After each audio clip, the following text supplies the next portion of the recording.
like as we go. But yeah, if I had to pick a team to land on right now, I'm going to land on North and I'm going to support. And here we go. The countdown has begun. The weekend's captain game is on. And we're going to park all the negativity of this starting very, very late and us being messed around for a very long period of time. Everybody on North is up and running. And we'll see now at the beginning of the game. Mine is going down, Stone Furnace is going down. And a slow but steady pace of game has begun. For any of you guys watching on YouTube, I hope you like the content. I'll make sure I clip the video so that we just have the start of the game. I don't say this every time, but if you like the video and you enjoy the content, remember to give it a thumbs up. It does help the algorithm. I don't know how the algorithm works, but likes and all that jazz and comments on the video really do help it get pushed out to people that also like this kind of stuff that might not know that it exists. So, yeah, if that's you and you like what you see, feel free to thumbs up the content. I'd really appreciate that. It does actually help. So yeah, for all of you guys watching on Twitch, I know that sounds like a shameless plug. Somebody mentioned to me the other day that I don't sell the Twitch or the YouTube stuff at all, and then I watched a couple of videos back and I realized I don't. So I'm going to try and make a habit every now and again, and literally every now and again, not every time I stream, to just remind people that there's a YouTube channel up there and all the content goes up there, blah blah blah, and you know what it's like. So I'm terrible at self-promotion, mate. I'm like the least, what's the word I'm looking for? Like egotistical, egocentric person there is. Like, I don't really care about being super popular, but I also appreciate that people do like the videos. People do enjoy the games, and some of the games are fantastic. Really close ones, really clutch ones, ones where you have incredible defenses, incredible attacks, and it's worth watching back. So, very obviously, very modest. But yeah, I just I always, I feel bad, and I shouldn't. And maybe it's the very Englishman in me that's in there, but like, I don't want to self-promote because I don't want to sound like a dick. But I'm not self-promoting to grift or to to get a load of money or cash, or like, it's purely just trying to point people in the right direction.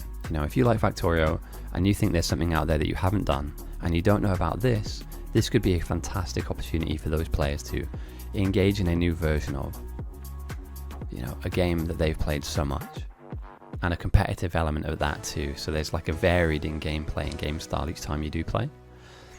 Now I know that, and I appreciate too, that there are people that just love their mega bases, and that is them. They are set for life. They want to have big train networks and big city blocks, and that's fine.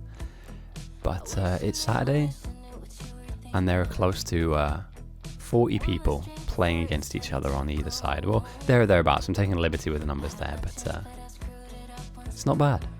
It's not too bad. Okay, now we've got teams making the most of this mixed patch out here. Interestingly enough, we do have people moving to the east. Unless there's something out here that I haven't seen, that's like up here, for instance. I'm struggling to understand why you'd run out here. There's got to be some monstrous copper patch up north that we haven't seen.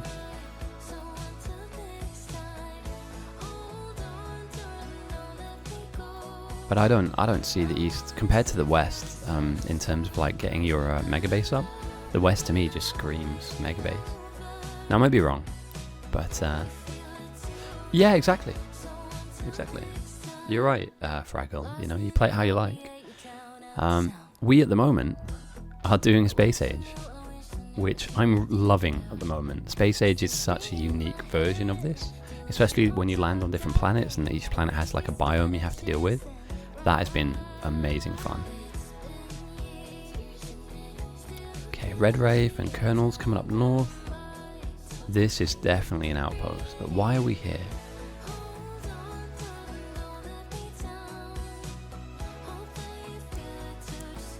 All on because we wild.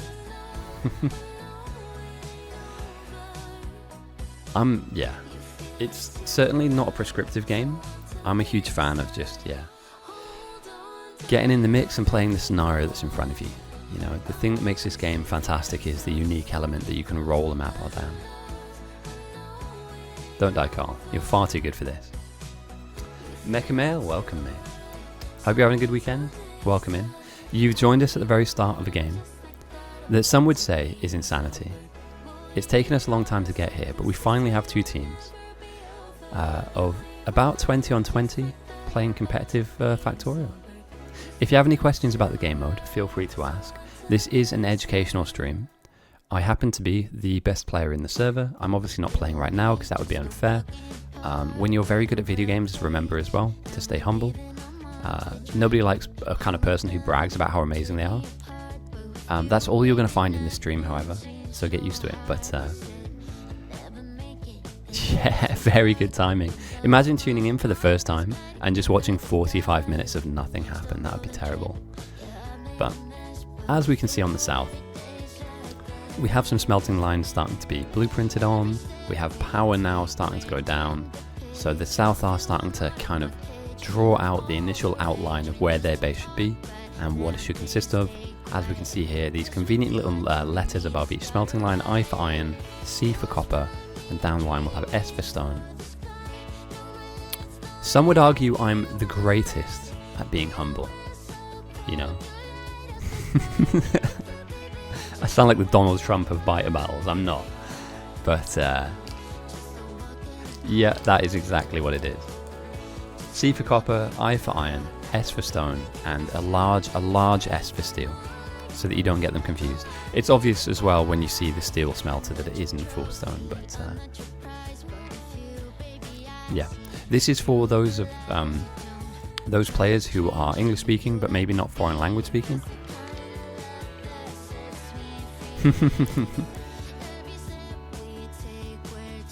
Yeah, thousands of people would say that I'm the best gamer that's ever lived. I wouldn't say that, but I've heard that billions of people, over 200 countries, have said that. Fuck's sake. Don't worry, Suzu. I barely create coherent sentences on a day-to-day basis. But yeah, dude, let's drop it. There we go. I tend to have the music loud during the pick phase, but thanks for telling me though, mate. It's hard sometimes when I watch the videos back. Sometimes the music is a little bit up and down. It's the unfortunate reality of using different playlists. Dude, the penguins are the ones I care about the most. You know, penguin country is where it's at. Who cares what a human thinks about you? I need to know what those little flappy guys do.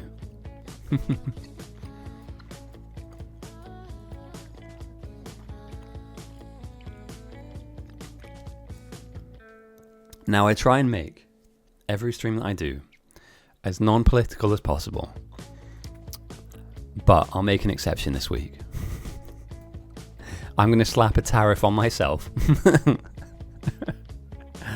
200%? 240%? Yeah, that sounds like a solid, coherent argument for economic policy. And what you want to do, lads, is, and trust me, like, you need to try this. Don't fight one person. Go into an area and try and fight everyone. No, absolutely not. I'm English. I find it relatively funny what's currently happening in the economic order. I'm not an economist and I'm not highly educated, so I wouldn't be able to tell you what system works and what doesn't. But I've also sat in a pub where I've watched somebody try and fight the entirety of the pub, and that does not work. So if you're going to start a fight, if you're going to scrap with someone, do it one at a time. Don't fight the entire world, because you'll lose. Trust me, I've seen it happen. It reminds me of, I was filming a boxing event in South London. Feel free to cut me off, by the way. I'm going to go into story time here for a second, because this was fucking classic, mate. And this smelting line surely isn't properly spaced, right? Belt, or maybe it is. Yeah, so I was filming a boxing event in South London many years ago, before COVID hit us, and there was a very arrogant individual that came in. Yeah, pick.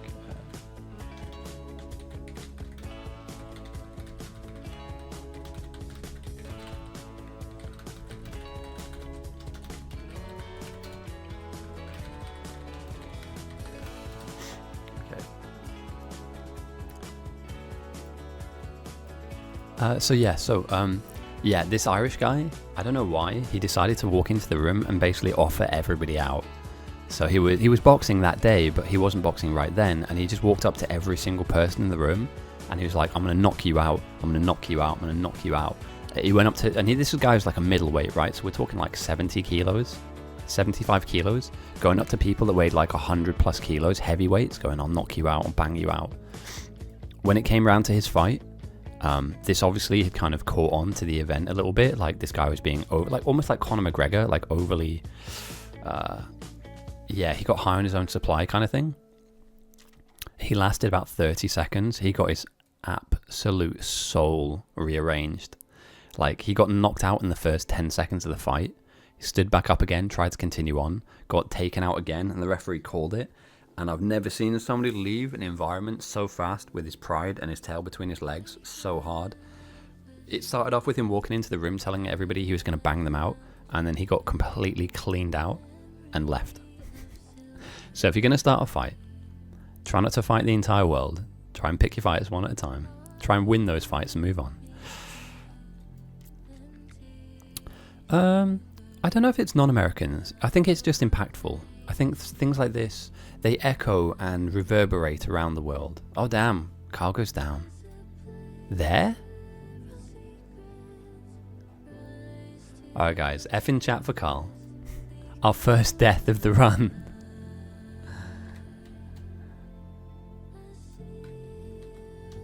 Damn. Yeah, dude, it's never normally Carl. It's going to be one of those games, guys. The circus is out. The clowns are out. What a great little spot, though. I did not see this initially. What a great spot. Tons of everything. He looks like Santa, yeah. Santa's taking a nap. And developer oh. Within seconds of each other, another death. Look at this guy, just menacingly, like, I got you. I'm kind of like the ringmaster. I'm the chief clown. So yeah, again, I'm not most versed in kind of economic policy and stuff, but unfortunately, stuff like that has an echo around the world, and that will certainly be echoing into our lifestyle as well. It's not a choice that we made, but it's certainly something we're going to have to live through. Again, we don't get massively political here on the stream. We're here for video games, and we're here to talk about video games, but I feel like it will have an impact that potentially could be negative. It means that we have to start renegotiating our trade partners, our alliances across the world, which might not be a bad thing, but it also doesn't necessarily mean it's uncertain. That's the way I want to put it. It's uncertain. And so when you can't have reliability in one part of the world on economic trading policy side of the life, you kind of wonder what life will look like down the line. Sorry for having said something vaguely political. Nah, dude, you're all good. You're all good.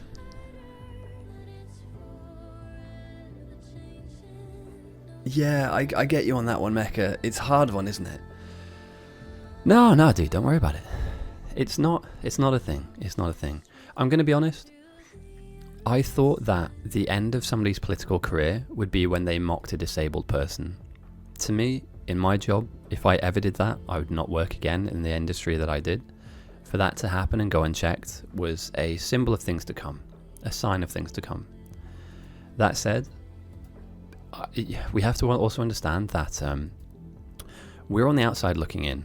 And I know that there are lots of viewers that come in from America, so I don't want to make this a political thing, and I'm not hating or judging or choosing a side, but your ecosystem is very much your own, and we don't necessarily understand it, as well as people that kind of look at England and think, oh, you're all drinking tea and stabbing each other. Like, that's not it. That's not how this goes. That's just how it's portrayed by the media. And think of it like this, right?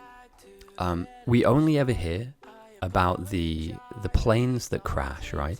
We never hear about successful aircraft taking off and landing. We only ever hear about the ones that don't make it, and the ones that disappear, and the ones that crash. So the news isn't predicated or dedicated around giving us everything we want to hear. It's there to tell us the doom and the gloom of the world, and unfortunately, in many areas there is a lot, and not just specifically out there in the West. Sorry, with Trump and America and stuff. Like, there's lots of stuff going on around the world that is, yeah, pretty rough. So. I heard about this. Abascotti, I heard about this. Apparently someone on TikTok put out a video claiming that an alarm went off at 3 p.m. and wasn't an American, like, didn't... I'm almost certain about this, right? I swear I saw a video where an American actually went up to somebody, went, "It's 3 o'clock, mate, get me a cup of tea." Oh, I love stuff like that. That stuff, though, is pretty light-hearted, right? It's harmless, and I love stuff like that. Because it just pokes fun at the way that we view each other. You know, it's not serious, it's a bit of fun, it's a bit of tongue-in-cheek.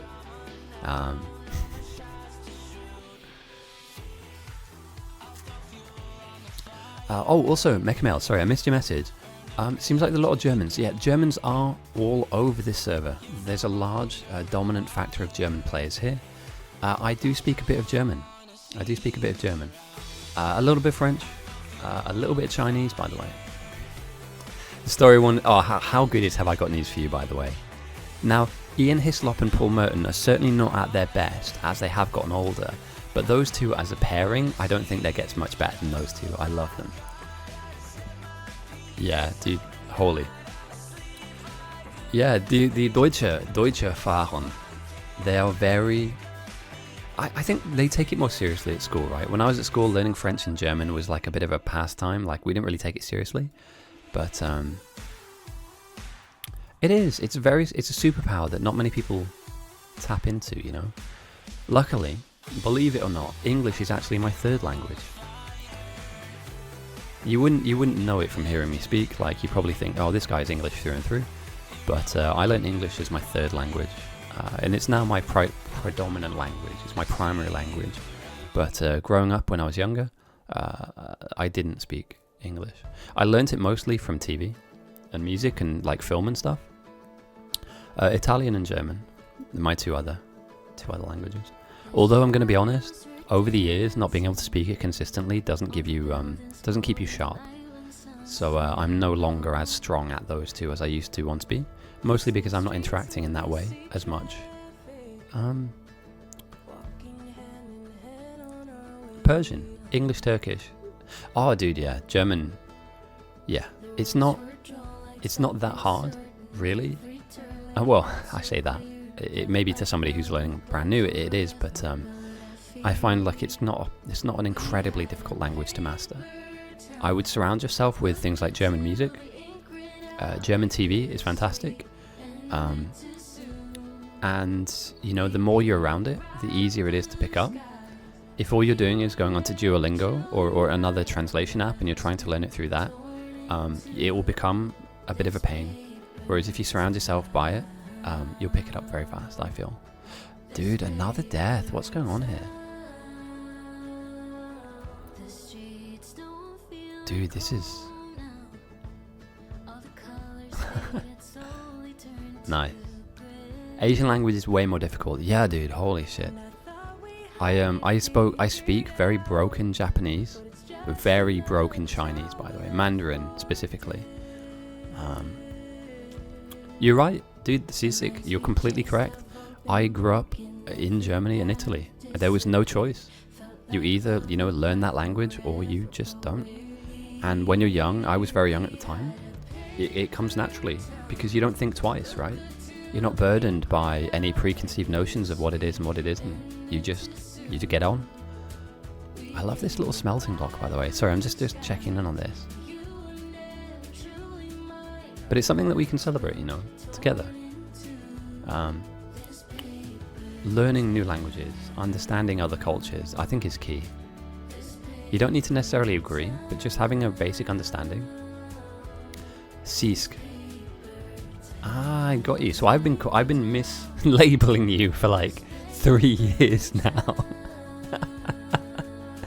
I'm sorry, mate. I'm sorry.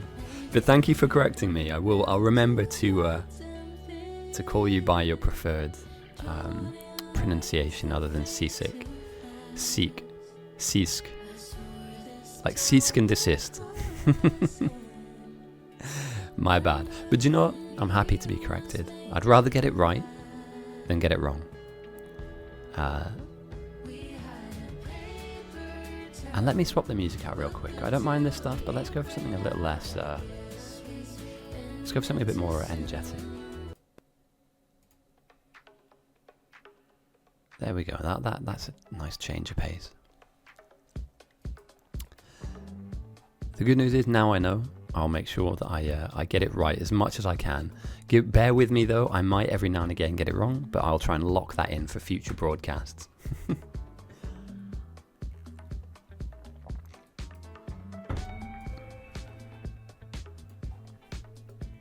So let's take a quick 30,000 feet view over the game.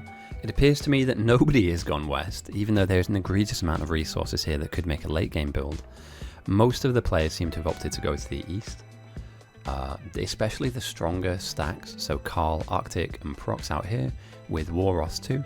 On the south we have Developer, Cognitive and Outstanding. This will certainly be a late game base.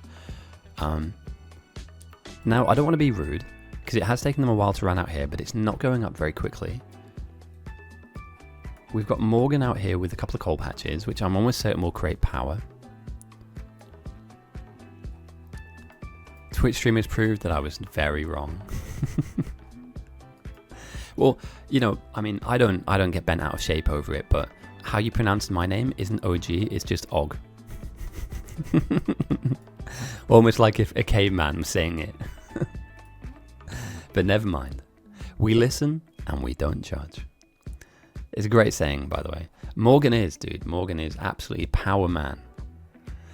Every game I see Morgan play, there is an incredibly large power block being made. And again, though, if you pick them, you know what you're getting. You know, and that's perfect. Like, you know, if you pick me, for instance, or even Red Wraith, you know you're going to get a defensively minded player. Zero Sun as well, right? Defensively minded player. The one thing I haven't checked in on yet is threat farming. Are either team going there? The North are, in a big way. The South are yet to threat farm. Is anybody down here? They are. Interesting. We saw this before, like, people don't just go out. So when we won the plebs versus the captain game, after Zero Sun, I'd probably give it to Red Wraith. Now, bear in mind, Zero Sun is the second best threat farmer on the server. The best threat farmer, I forget his name. I think he's called Og Ghosty. He's labelled the Minister of Defense for a reason, and has held that title for almost 5 years. Zero Sun is very capable though, and I don't want to talk down on that individual. He's very consistent, he knows what he's doing, and he's a good teammate to have. I played with him when we played against the captains, and I certainly recognise some talent there for sure. So don't think this is me talking down Zero Sun. He is a good player. I would purely just say that there are one or two, and it's really, we're getting into the granular details of threat farming here. There are certain things that I do that are just a little bit more optimized, and I say that because you want to try and make the most out of what you have. He did incredibly well though, so I don't want to take anything away from him, but I'd probably say someone like Red Wraith is up there too for threat farming. He's the kind of person that gets there when he needs to. Zero Sun. There is what's his name? Ace Frog. Yeah, dude, Ace Frog. Trust me when I tell you this. If you want somebody next to you threat farming, grab that guy. Genuine. Absolutely not, Sisk. Og. Me ghosty. Me best. No, I can't even spell delusion, so I don't know what you mean. However, that is a ringing indictment of what we're going to see in the future if the South don't begin to threat farm. That was a sideswipe right across this patch. Terrifying when you think about it, right? Because they're not controlling the map particularly well here. Like, why can't one person just come here and start shooting? I'm worried now in a small way that the building up of smelting lines and stuff has kind of slowed down the ability to threat farm, and the difference now is by 1,000 from south to north, north to south. It wouldn't take much for one of these players, Clutch or Neuro, to just start off that journey, start off threat farming. I know what they're trying to do, and what they're aiming to do is build up. You know, there's nothing wrong with that. Also, we need to put these into a box, lads. Get these into a box so that we can keep building more.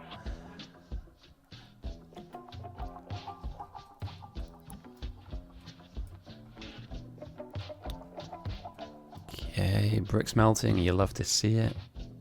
Great play here. We have a wall, again, because we're not threat farming. We are being aggressed onto, and because we're being aggressed onto, we are sealing stuff like this.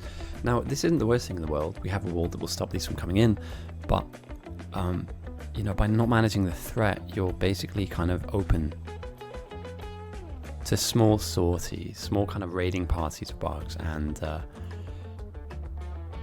whilst this isn't game ending at all, I just wouldn't want it to happen.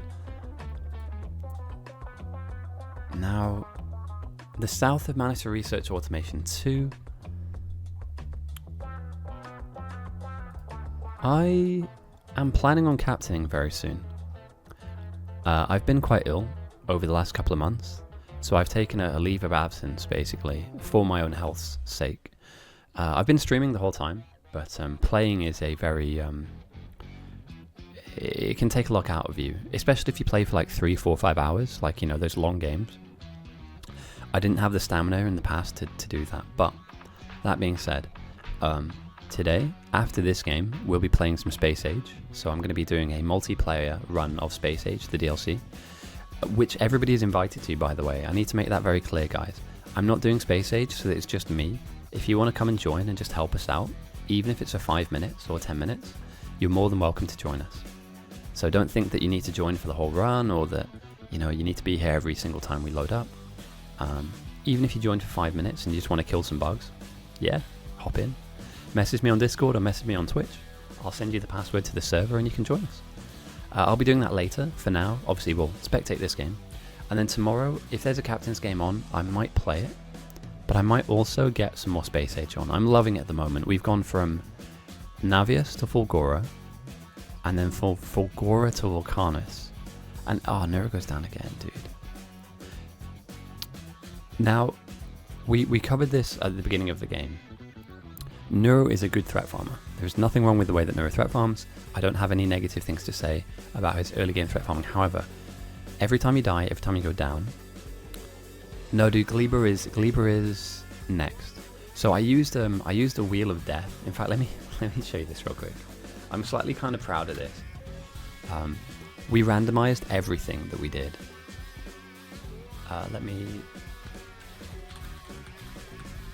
So every time we chose somewhere to go, we would just randomize it. And it's you guys know this already, but for anybody that doesn't know, all the VODs of our captain's games will go here. And all of my Space Age Factorio games, as well as games of me playing Bite Battles, is here. We completely randomize everything, and Gleba was the last of the planets before Aquilo, sorry. Oh, another death. God, that's 2 in a row. Neuro goes down. Where's Neuro at now? Is he running into position? Damn, dude, that's rough. So you've spent all of this time setting this up, and the deepest you can get your threat to is -90. Although that being said, the North just lose somebody now. Is that North? Yeah. But they've driven their threat down to -1800, so like you could argue that this death is kind of more warranted because you're doing more work. So I don't know, dude. I rate the fact that they've got multiple people up here working on the threat farming, but they're actually going and fighting, right? We can see all the corpses on the ground here of their actual action. The South got to -90. I hope that they bring somebody back here for sure, right? Otherwise this base is going to get run down, run over, and that's all waste of time. And at the beginning of the game, and it won't be in the VOD because I'll delete the pick phase because it takes bloody forever, I mentioned a little bit about Neuro going down early when we threat farmed the last game we played, and that's just time lost. to threat farming. You want to be out here as long as possible. I'll go over it one more time for anybody new that's watching. But if every arrow is like a 5-minute clock, so let's say this is 20 minutes, 4 hours. For every 20 minutes you spend threat farming, the most you can get away with coming home is for 5 minutes. You need to work off a 4-to-1 ratio. So if I'm coming out to fight, I need enough mags to last me 20 minutes if I'm going to be coming home for 5. Obviously, I know that's a bit obscure, and you need to kind of play the game to understand these mechanics, but if every time you're coming out, you're coming back, every like 5 minutes out, 5 minutes back, you're not doing what you should be doing as a threat farmer. You're not making the most of your threat farming, and ultimately you are at risk. Now, they've taken a lot of time building this base up, but as you go down and die as well, yeah, you're going to be losing parts of this. So Clutch has made it back to the base, and so is Neuro too. Tio Marks is very close as well, so I'm sure they'll have defenders down the line, but yeah, dude, holy shit. I think I saw like a few thousand go north, pot noodles, compared to like 100 south, so I'm guessing you're the south voter. I mean, it's not the end. I mean, we're not a million miles away from the south taking control. I don't know, like, they're just kind of slow, right? 10 on south, 10k on north. Stonks. If the south win, mate, I'd go and take some money, invest it in the stock market. You know, you're on a lucky run, a very lucky run. So yeah, I mean, look at this. They produced green second. They've made more but consumed less. That's interesting.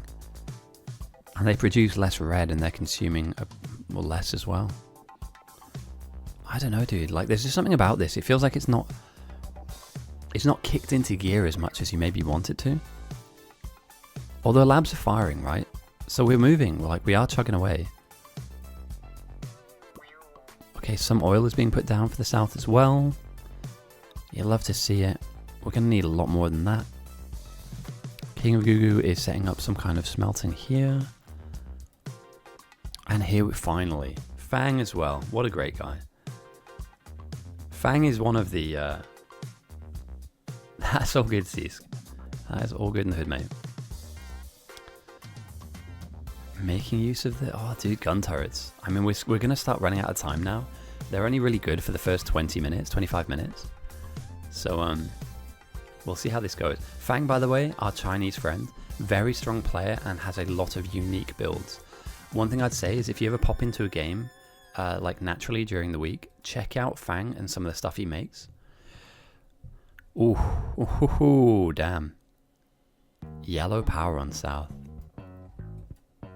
That's not good. Holy shit. Green on north, yellow on south. What are we doing wrong here? Or is it just firing up? Okay, that's fine. Okay, so yeah, still though very close, right? If only adding in a couple of boilers and steam engines means that you just come out of yellow. Yeah, I'm worried here. Do we have any building power blocks? Potentially? Because I was looking at this thinking, right, this is fine. This will absolutely fly through research. Like, there's no way, like, they're this far behind. But look at all the exclusive research the North have managed to get out. Energy is life. And the South are going for research speed. Interesting play. Very interesting play. Normally we don't get this till like the mid game and Neuro goes down again. Guys, it's all lost time. It's all lost time. Again, I'm not saying this personally. Neuro is obviously a very good player, but every time you do go down, you lose time, and yeah, it's getting a bit dicey now. We've seen about 4 deaths here on the South. Now we're only 33 minutes into the game, but let's say every death means it takes you like 3 minutes to run back into position. We're looking at like a 12 to 15 minute deficit where you're not doing anything, you're losing people. So yeah, obviously Clutch is going to keep going. For anybody that speaks Chinese, if you can tell me what this means, I have no idea. A death up north? But these guys are threat farming anyway, so this isn't such a bad thing, right? This guy's died half as much as Neuro has, doing the same amount of threat farming, so I'm not too worried about that. The build here is minimal. We have an ammo lane. What? Okay. I mean, this is overkill, to say the very least, but this is fine. And yeah, the North are... I mean, they're threat farming relatively well now. Now that the South have got a handle on it. Neuro's pathing his way to victory.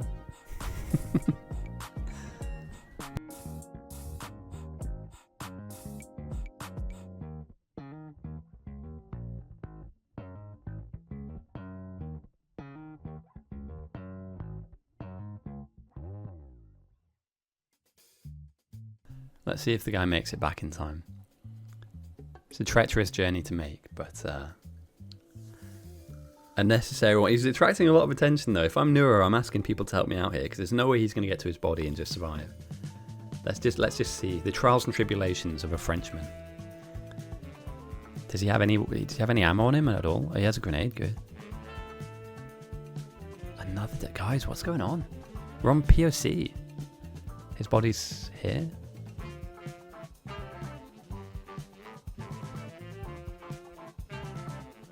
Another death. Yeah, dude. Press F.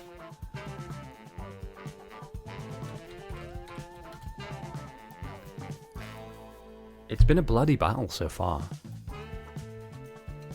But we'll follow Neuro a little bit, right? And I'm not following him to watch him go down, obviously. We'll just follow him around a little bit to see how he's getting on.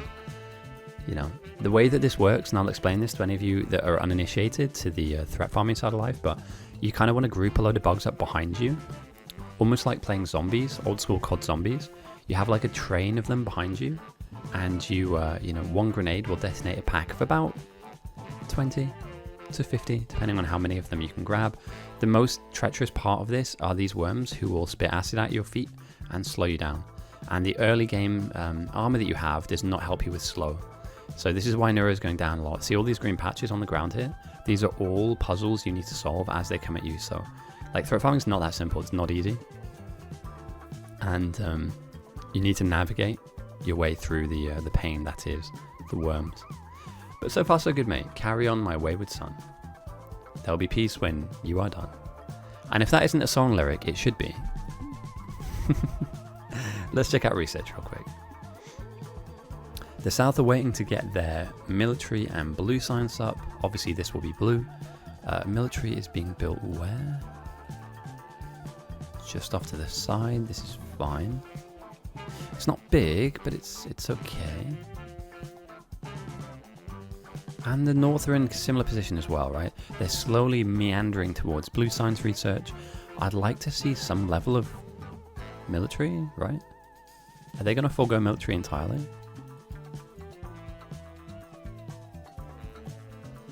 I don't know. Give me a sec.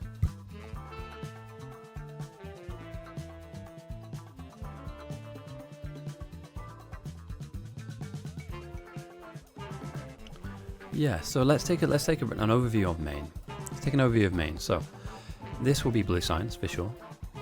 We have red green already. The mold's looking healthy, and smelting is about as saturated as it can be. No military though, and that worries me slightly. How we have some ancillary patches that are going to be added into the build, so this is fine too. Meanwhile, on the south we have what looks to be interesting. Doubling down on green reels. I don't hate it, but yeah. Oh yeah, for any of you guys watching the pop-up that happens in chat, feel free to ignore that. I have been sponsored by Honkai Star Rail. I'll just briefly mention that now. I'm not trying to sell this to any of you. I'm actually really having fun with that game. I'm going to be playing it for a month. If any of you guys use that link or play the game and sign up using that link, it will give me a little bit of extra money. That's not why I'm doing it though. I'm trying out the game for fun. But if you click on that link, that also helps me out in a small way too. So also, if any of you guys actually play that game and have any advice for me, I'm kind of terrible and getting my ass kicked constantly. So any advice I'd welcome for sure. Because it's gotten to a point now where I'm not that strong anymore. Another, this guy Colonel's going down a lot, dude. Holy shit, this guy's speed running the MVP for deaths. Yeah, that's his like 5th or 6th death. need to have a hotkey where I just press a single. Oh, dude, Kale Goat goes down. Ooh. This is not normal. This is absolutely not normal. That we do not see this that often. I'm almost certain that we're counting double-digit deaths now on both sides.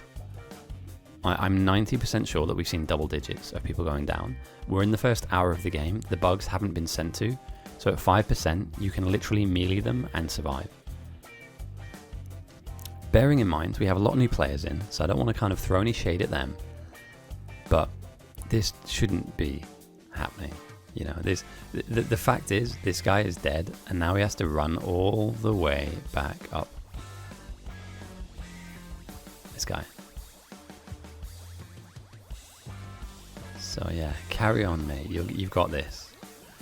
Alright, meanwhile, more oil to the southwest is being stitched up. This is fantastic. A lot of oil, and you're going to need it. King of Gugu is setting up a small base here. I'm not entirely sure what this will do for us, but we'll have to wait and see. Fang and Clutch's defensive build eventually will churn out defenders, I'm almost certain of it. Or poison caps. Potentially they miss out defenders, go poison caps. And this is the main event for the south. This base, it looks like, will be the main event that will push us towards late game. Meanwhile, coincidentally, to the north, they're ahead. And it's not very close. These guys are very far ahead when it comes to where they are in the outpost. In fact, let's just compare and contrast real quick. So we have the mall. So on the southern outpost, we have green ships being built. We have a mall. The mall is filling up, obviously. Potentially, they're looking to do some research out here with this. I don't know why, but you know, that's fine. Also out here too, we should note Morgan is building an enormous power block for their team off the back of these two really large coal patches. But yeah, Carl's outpost, mate. They're already making some red chips. But copper throughput's not very strong. And it's because copper itself is backed up, right? Okay. So this is an issue. You need to feed a bit of copper into the end here. Good morning, RJD. Well, I mean, is it? Like, maybe from where you're tuning in from, it might be the morning. For me, it's afternoon, and it is lovely. The weather is warm, finally. And the English summer has finally appeared upon us. 2 or 3 days of heat, followed by 363 days of terribleness.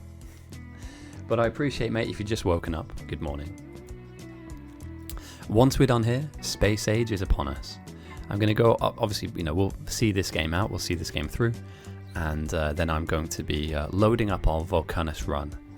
And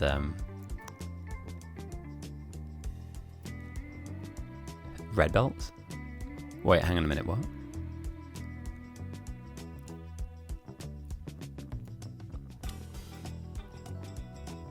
Slept in are a bad week.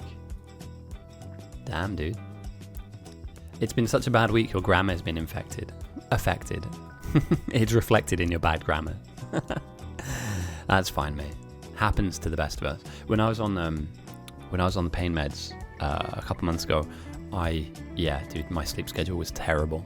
And sometimes you wake up and it's like the middle of the night and you feel like it's the morning, like 2 a.m, and you think it's like 7 p.m. It really fucks with you, dude.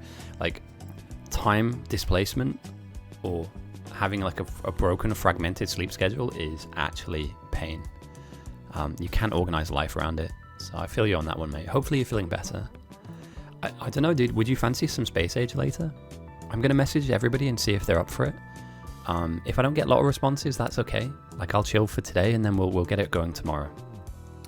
But I think Scoffy, Blitzy, and DSP guy, those three certainly want to play. So even if it is for a couple of hours, I might just load it up and just build the factory up a little bit more. I appreciate I need to be a bit more consistent. This week has been a really good week for me. I've come completely off my pain meds and I'm able to walk around a little bit better now. I'm able to live a little bit more unassisted. So I've just been living life, really. It's been out and about, enjoying myself. So yeah, my weekends for me are going to be space age. I started off an empire in Recycling Simulator. Actually enjoyable game. Played that last night, enjoyed the hell out of it. So I'm going to be... that's okay, mate. That's all good. Like I say, if there's only 2 or 3 of us, what I'll do is I'll hold it for today and then I'll do it tomorrow as a Sunday run. You know, do my Space Age Sundays and then probably pencil in like a Friday afternoon, evening for Space Age as well. During the week, I'm a little busy. I'm not massively so, but I'm planning on being a little busy. So what I don't want to do is run it and then loads of people miss out. You know, I'm not on the clock here. I'd rather do it when we can all make it, or most of us can make it, than do it where there's like 2 of us, you know, and then like 5 people miss out on the next adventure. So we landed on Vulcanus. From what I remember correctly, we landed on Vulcanus. I attacked a worm, demolish a thing. It nearly ran me over. And apparently copper is about to become very easy for us because we're on Vulcanus. I don't know how or why, but somebody in chat said that copper becomes easy now. So I'm fucking looking forward to that, mate. I'm going to be honest. Carl's outpost is flying at the moment. Is there room for expansion? Yes. They're even managing to build walls. You love to see it.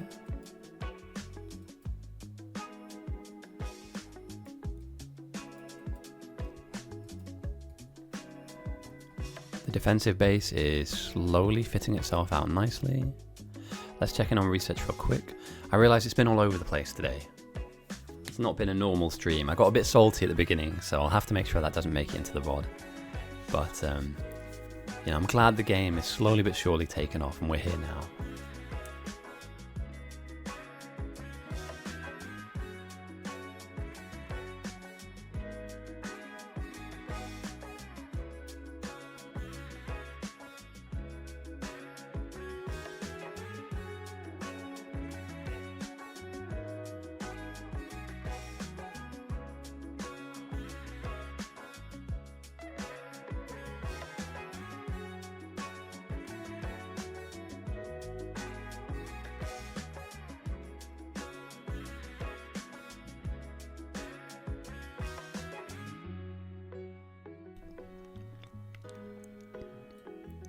I wonder what this is all about. Jimmy50 typically is a main base player. Him and Tier Marks have got some kind of adventurous plan happening out here, like... Why can't you join?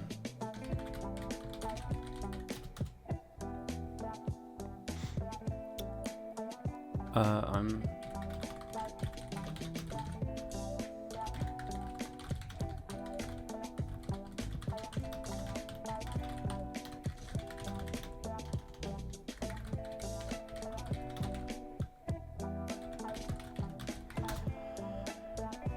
sorry, so, yeah, this is odd.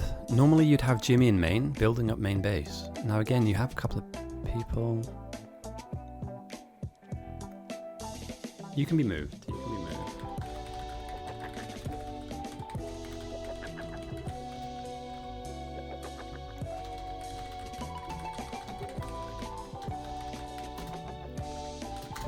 I mean, I'm not a referee, but I want to try and get this sorted early. We shouldn't be stopping people from...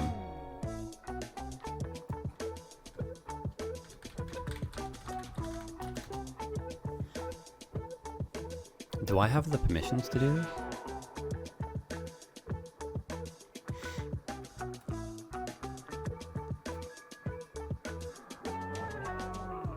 I can shift you into the south, mate.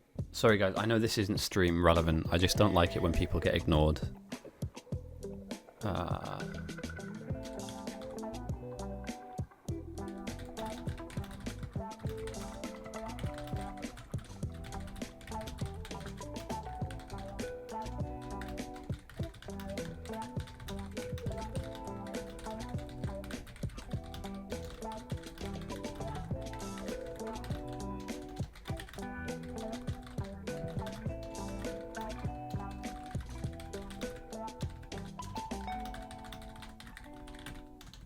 Damn, Neuro goes down.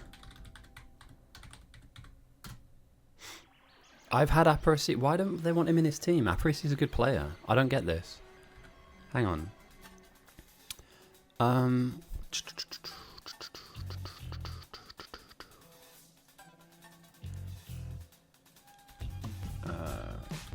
an admin move?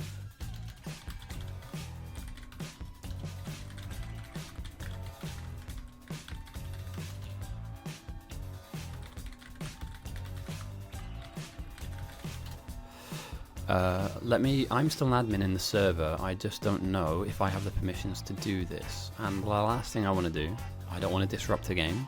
It's 20 on 20, so the next pick is important.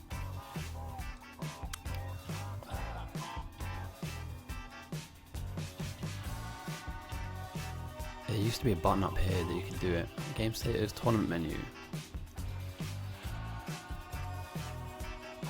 No. Team manager. Aha! Here we go. I'm gonna do it for you, Chief. Where is he? Has he been moved? Oh, he's been switched. Perfect. There we go. Like, I don't want to influence the game at all, but you shouldn't. Yeah, perfect. Yeah, thank you, mate.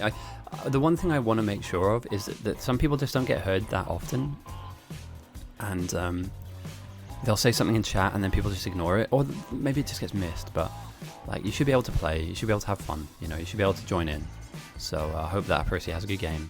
Win or lose, potentially he could be.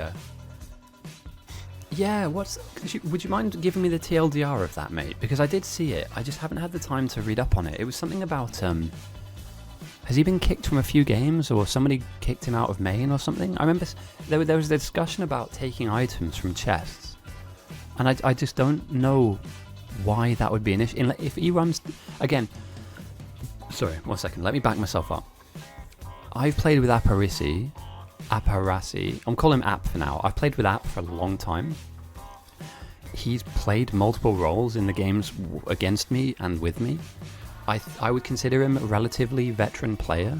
So for him to be going through some drama at the moment, I'm not entirely sure. Dude, heal yourself. Heal yourself. Have you got any heals at all? You're just going to die.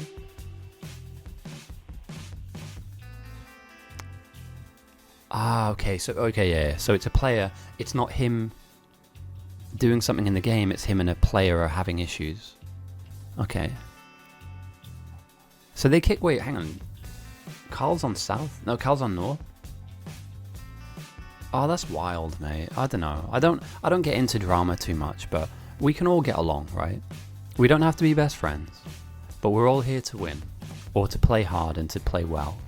So even if Aparisi's on north, he doesn't have to come over here to you, right? He could easily just go and help threat farm, you know? I feel like you've lost a good player there. You don't have any reason to say he's griefed anything. Yeah. Oh, that's wild, mate. I don't know, like, for me, and I'm just speaking on my own experience here, so, you know, I can only do that. I can't speak to the wider issues. Another death, dude. Holy shit. These guys are just sacrificing themselves. Sorry. Yeah, dude, well, the North's loss is the Southern's gain, because let me just check his stats real quick. Aparisi's a good player. I'm not just saying that. I'm not trying to just back one person over the other, but yeah. He has over 100 games. He knows what he's doing. Yeah, I don't know. I can't speak openly about it because I don't know particularly, but you'd hope that we can bypass this and all get along in the future. And that's obviously easy to say. There are certainly people that I don't know. Oh no. Neuro, your car's getting chomped. Dude, this is not the way. Has he run out of... Come on. There we go, you've got grenades. Damn, dude. Let's follow Neuro for a sec. I just feel like something's happening here that I'm not... The wonderful adventures of Neuro. Okay, so he's dodging relatively well. There's a corridor here. So what I would do in this environment is I'd get rid of the trees first. So I'd make sure that I clear a corridor for me to drive in and out of. You need to have like a bit of an oblong type loop, so you can go in really deep one way, quickly turn around and go deep the other way. Now obviously Neuro's having fun, and that's the key part of this, is you want to make sure you have as much, maximize the amount of fun you can have as possible. But if I was in this environment real quick, and let me just get my drawing tools out, Neuro is farming in this corridor here. Yeah, I just literally just noticed that. There are a lot of grenades going out, and the biters are remaining, so I would be drawing an ellipse that comes down and tightly turns at the top, right? Meaning that when you make your turn, you get swarmed by the bugs, so down here and up here.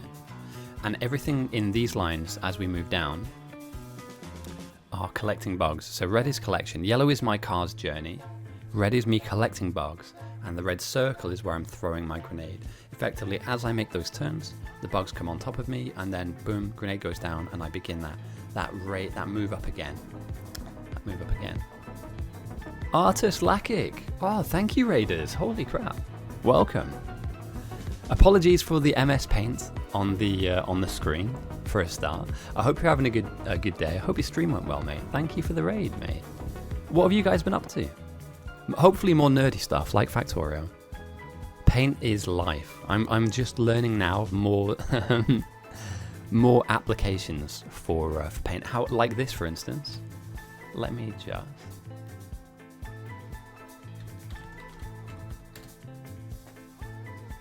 Did that print? Look at that. If that isn't 2025 personified, I don't know what is. Now, I'm not saying that Neuro is a nerd. However, there is a tag floating over his head indicating as such. Oh, welcome in everyone. My name's Ghosty, or this is Bite Battles. If you have any questions about the game mode, feel free to ask. I'm more than happy to answer questions. We are a learning stream, which is why you'll see me drawing every now and again on the screen itself. We're currently focused in on the south as we watch them threat farm. And yeah, beyond that, I hope you guys are having a good day. Kale's moved in with the flamethrower, an interesting move. We don't see this that often. Okay. Do they have refined flammables? Hang on a second. Let me just check their research real quick. The South have... They haven't teched into refined flammables yet. So that flamethrower is not as strong as it could be. I don't hate it, but I think a grenade would work better here, guys. Cards on the table, a grenade just going down here just instantly pops a lot of the bugs, but yeah. They're not doing a bad job. My main concern here is the deaths. You know, we have seen Kale go and Neuro go down a few times. I love this play though, a carpool. I absolutely adore this. You know, having multiple cars you can grab. And what I would do arguably is take a few and bring them back down here, right? When you die in this game mode, you spawn here in the central main base. I would have a couple of cars with some fuel in that you can just pick up and take with you, right? So that when you do die back here, because it is far away, you can just hop into a car and just drive your ass back, you know, back into main. But yeah, interesting. I don't hate their threat farm. I do believe that the north is somewhat ahead though, right? You know, we're looking at the beginnings of defenders, potentially, or capsules. They've dropped the number into... Oh, actually, hang on a minute here. The south are threat farming better. Is that because the north have held off for now? Don't do it. Don't do it, mate. No. Can anybody tell me? Can any of you legends out there enlighten chat as to why adding more gun turrets at the 1 hour mark is probably not the best play? Do what you want, play how you like. But unfortunately, yeah, we're not red belting it fast enough. Oh my god, clearly, we have found a genius in Mart Wanver. Martiver? Mart Ulver. This guy belts. He is a belter. He's a belting lad. Oh damn, right, okay. Avert thine eyes. damn. Whoa, hang on a minute here. Is that a record? We're seeing a sub 1 hour. Dude, 58 minutes for purple? Is that not kind of wild? I don't think we've seen it much faster than that. And again, they're not making loads of it, right? But purple is the 3rd highest science. And we're like, yeah, 58 minutes in. Most of this is working, most of this is on.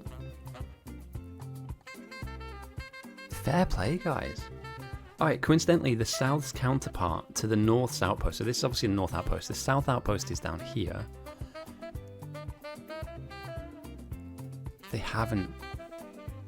They're not there.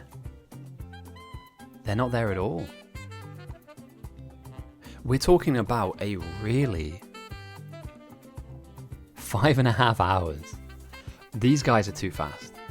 I know that in Germany they have no speed limit on the Autobahn, and Karl lives by that fact in-game. This is Karl's Autobahn, right? There are no speed limits in Factorio Biter Battles. He is going 200 kilometers an hour at the moment. 250 kilometers an hour in his very well-built German automobile. This is nuts.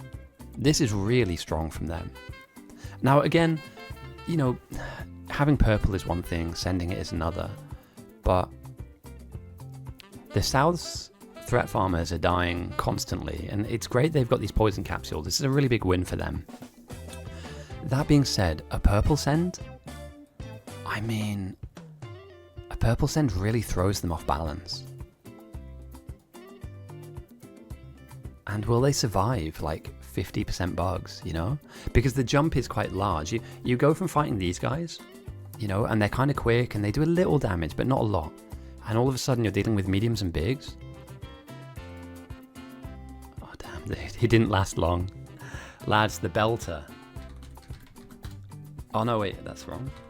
Wait, no, I did that wrong. There it is. I can do stuff. He didn't last long. He did a bit of damage though, right? He took a base out. And he's got some homies backing him up. But yeah, today's been the death of the threat farmer for sure, dude. We're seeing a lot of them. A genuine, like a lot of deaths coming in now from north and south. And again, it comes back down to like... Yeah, it comes back down to like, where are we in our build? Here we're going to see some poison caps coming. Oh no, it's going to be robots, right? So we're already expanding beyond this point. Purple is in. Somebody's picked it up as well. So Ascend, oh dude, Ascend would hurt the south so much. Now what are their defenses looking like? This is good. I'd love to see it. It's at the 1 hour mark and we're seeing some walls down here with some flamer turrets too. Will the wall cover most of the area? No, it won't though. It won't. In many ways, and again, apologies for the MS Paint tools, guys, but let me just outline like the base itself. For any of you guys that are new, in biter battles, you have a central rocket silo. If the biters come and kill this silo off, you lose the game, right? This is your central objective that you must defend. So at the beginning of the game, like, you have to establish what is the main base area and what isn't. So obviously, like, this is the starting area for the south. All of the ores that are on the side here, all of this stuff goes into the main area. The idea being that you take all of the relevant ores and you smelt them, you know, into your main base, giving you research and getting you down the tech tree. There comes a point though where the base is kind of a bit too big, and I would say that in this particular instance, I want to kind of draw a line around about here. I would box our main base into this area here, right? The reason being is if you go a little wider, let's say for instance you were to tack on this side base here, this area to the left hand side,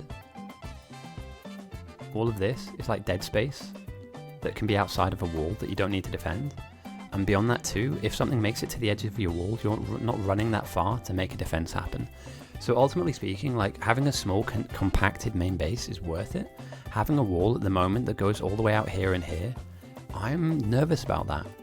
I'm a little bit nervous about this. I don't know if this, and we see this often, don't we?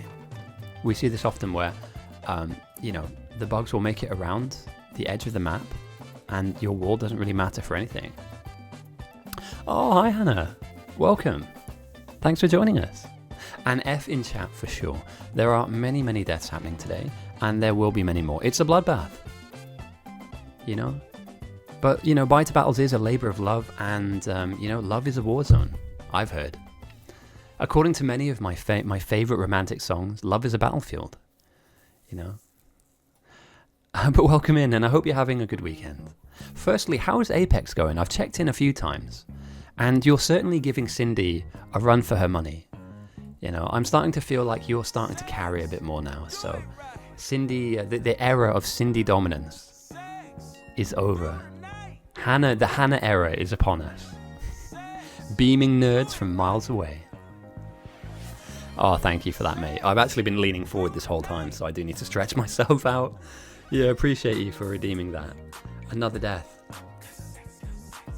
Damn, these guys are dropping like flies. She still, exactly. Look, you do 99% of the damage and she just comes in and like sneezes on them and they go down. Now, I'm not here to instigate any Cindy hate whatsoever, but I've watched the stream. I know who the real carry is. The real general on the battlefield is Hannah for sure. But I hope you're having a good weekend. I hope you've had a good week so far. It's warm in England for the first time. It's actually warm. So I'm basking in the 20-degree heat that we're currently experiencing. Don't hate me, because, you know, any more than 20 and I melt.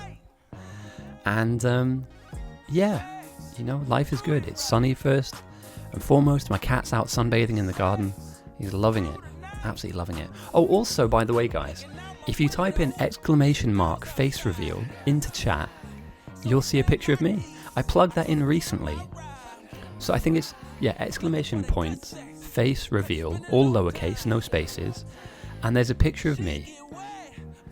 So I just thought I'd add that in as a bit of a bonus for anybody who wanted to see what a legend looks like, what a real carry looks like, IRL.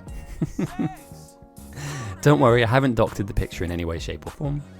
It's not a trap, it's not, I promise you it is not a trap. I just, during the Easter holidays, I found a picture of me and my granddad when I was young.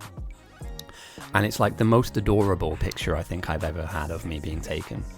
He basically, I really liked spaceships when I was younger. So he'd like carry me around in a box and pretend I was like flying, basically. So I was a little space cadet. I must have been like, I don't know, like 4 years old, 5 years old maybe. And again, I'm not doxing myself here. Oh no, Neuro, don't dox yourself against that. Yeah, I remained cute, but I lost the chubbiness. So the chubbiness left me, but the cuteness remained. But yeah, okay, right, so let's lock back into the game real quick. Let's do a quick overview of what is happening, and then I'll come back to the stories. I know you guys are just here for me to talk about me. Obviously, you're not here to watch any kind of gameplay. You're just here to listen to me, talk about how amazing I am. So, ours all round. I don't know, it's kind of cute. It's an old picture. For any of you guys out there who were born in the 2000s, this was taken with a camera that had film inside of it. And instead of having your pictures on your phone, what you had to do, and I can't believe I'm doing this bit, like I'm genuinely old. You had to take your camera to a shop and they would develop the picture for you. That is what we call a microtransaction from the past. But we would have our film developed by a developer. I kid you not. When I coached youth sports many months ago, I would have kids come up to me all the time and ask me if they could play on my phone, like play games on my phone. And I realized that for me, my phone is not a gaming console, but for them growing up, phones are absolutely gaming consoles. I remember I used to have a little Game Boy Color and the original chunky grey Game Boys in my bag when I went to school all the time. Nowadays, it's this tiny slim thing that can also obviously make phone calls as well, but it's just wild. Like the way that these kids are growing up with this stuff and the access they have to it is mental, mate. The brick Game Boy. Yeah, dude. And I remember the screen being this kind of greenish, you know, like light green. It wasn't clear. I loved that though. And that's why. And it's why I love games like this. Does this not remind you, in many small ways, of those old school isometric games where everything's kind of fixed? It tries to look 3D, but it obviously isn't 3D. Like, as much as we want to kid ourselves about this being a 3D environment, this is obviously 2D. And I feel like games like this still stick around because of gamers like us. Because we love the games like this, you know, that remind us of the old school. But this is obviously a little bit better, you know, it's a little bit more refined and a bit more bought into the future. But yeah, I wouldn't want to change it for any other way. I wouldn't want to grow up with Fortnite. What is this? What are we doing here? Why? Like the old games, even the old school like PlayStation games, and you know, like I recently bumped into like an area of my Steam library that I haven't really been playing, and they're all of the older games, you know, stuff like Final Fantasy 7 and 8. You know, the more, and again, you can buy the remakes and they're fine. There's nothing wrong with a remade game, but there's something very, what's the word I'm looking for? There's something very unique, something very honest about a game that doesn't have amazing graphics, but the story element to the game is just fire. It's like reading a good book. You know, I feel like nowadays many games that get made, not all, but some games get made, and the story is second to the graphics. You know, we're there to watch a really fun thing happen, but ultimately the story behind it is terrible. And I miss Descend. I'm sorry, guys. I'm reminiscing about the good old days. 619 purple have been sent. That's jumped the evolution by 46 points. The South are in trouble. Let's take a look at the Southern defenders. Big bugs are upon us. And again, as you can see now, guys, let's follow Neuro. The trials and tribulations of Neuro, I feel like, is something we're documenting this game. Yeah, these big bugs, they take a while to kill. And it's multiple grenades, it's multiple poison capsules. This is not an easy defense. And, you know, this negative number that they have of minus 8,000, yes, they can continue to threat farm, and yes, they are killing the bugs for sure. It may jump up by a few thousand because of the speed at which, or the lack of speed, you're now killing those bugs off. If I'm Neuro, I am grabbing poison capsules and I'm setting up areas where I can drive through and kind of loop the bugs into like a figure of 8 of poison capsule damage. But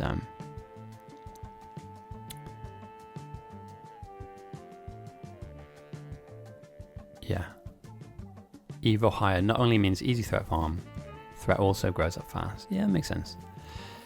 So we'll see how this goes. They're still negatively threat farming, of course. 50% is not the end of the world. In fact, you can threat farm up to about 90 if you're good, up to 120% if you're ghosty. But not everybody is, and that's fine. That's absolutely fine too. Are they building poison caps? No. Yeah, they are. Sorry, up here. And they've built some flame towers too, so they could potentially defend themselves. But again, you know, I'd rather be fighting 10% bugs than 56% bugs. And beyond that too,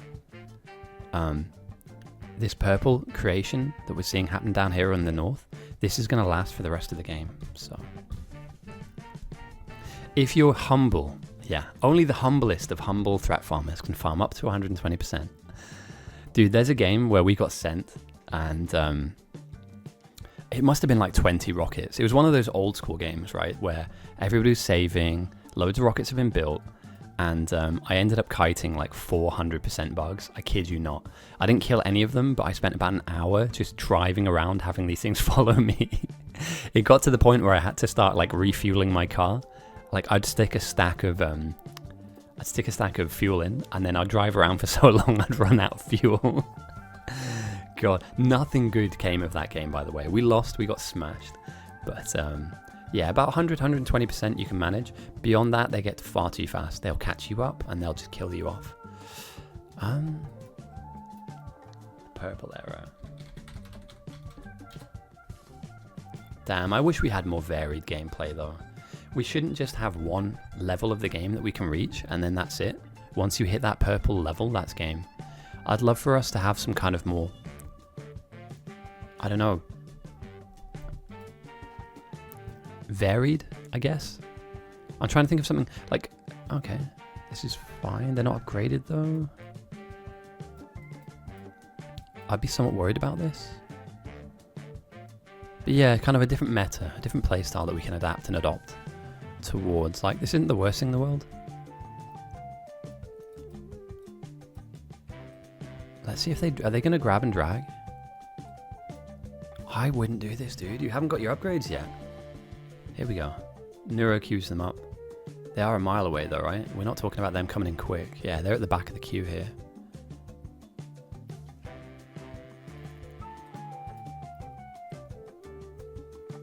I don't love this. I really don't love this. I'm worried about the South losing a lot of laser turrets early. So what you're seeing here is, and it's unfortunate, it's not his fault, but Neuro needs to be throwing this stuff ahead of him. Throwing it behind means you're just leaving an area where they can spawn and run into and run past. You want them going down an ocean of this stuff? Oh no. This is such an expensive mistake. It's not plugged in properly. Oh, no. Oh, that's terrible. Dude, you just... 6 of them. Almost 7. And there's more. That is such an F. That I would lose 10 threat farmers, human beings playing the game over a single laser, dude. That 1, 2, 3, 4, 5, 8 of them have gone down. Just hang on. Like, wait. You know? Wait for it to, what's the word?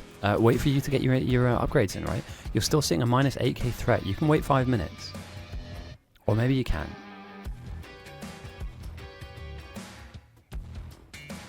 Research is coming in really nicely for the north.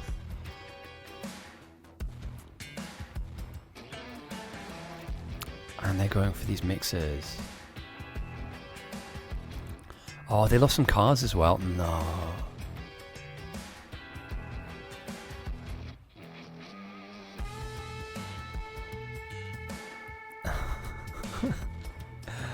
Dude, this guy is just...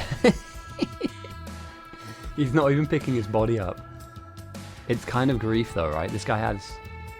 Dude, 400 reds? That's kind of griefing. Like, you shouldn't have this level of tech on you. You seen this? The green and the red chips. He has far too many green and red chips on him. Like, you can send that back to south. Your job when you spawn back in is not to sweep up what you see in main. Just leave main alone. We say this all the time, but you shouldn't take what you don't make. So going into one of these boxes and grabbing stuff is not what you should be doing here. I'm sure this guy's going to lag out though, right? In fact, I'm experiencing some lag as well. I don't know why though. Let me check real quick.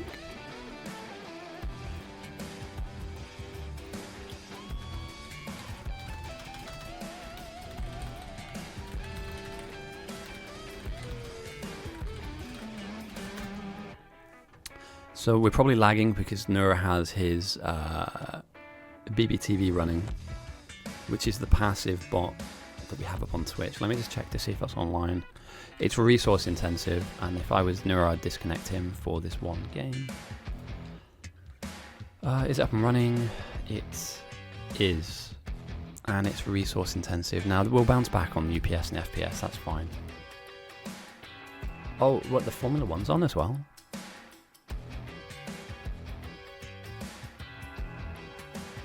Oh, it's a sprint race. Okay, it's not the main race, it's a sprint race. Got you. Do we have any F1 fans, by the way? I'm a newly minted Formula 1 enjoyer.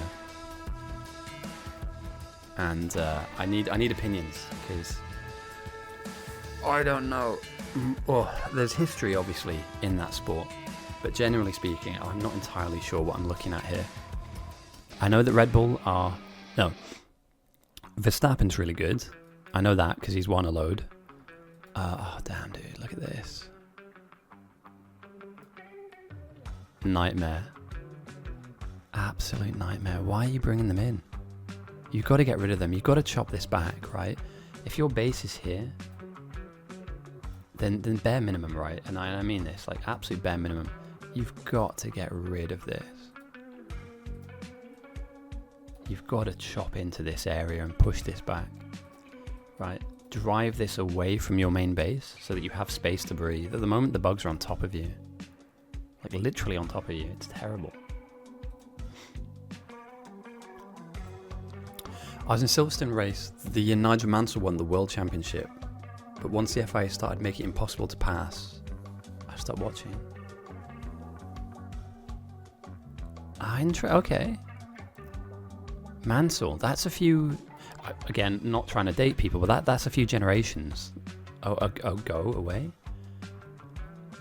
The thing that I'm finding frustrating is that I'm learning about paid drivers, and fair enough, if your dad's a billionaire and you can afford to just be, have a team bought for you, and then all of a sudden, you get to drive. But like, there's a paid driver in Formula 1 at the moment, and he's always last. Like he's always at the very, very bottom, and his teammate Fernando Alonso is always like top 10. So they're building a good car, but because the guy's dad is a billionaire, and obviously if his dad's a billionaire and he drives, and you get to be a race driver, but like, isn't there going to be like a better Formula 1 driver out there that could be in that Aston Martin that could probably do better? Now again, I come from rugby. Rugby is a private school sport majoritively, in England. So, the idea of being privileged and having access to things, I get. Like, I don't agree with it, but it happens. But it just seems odd that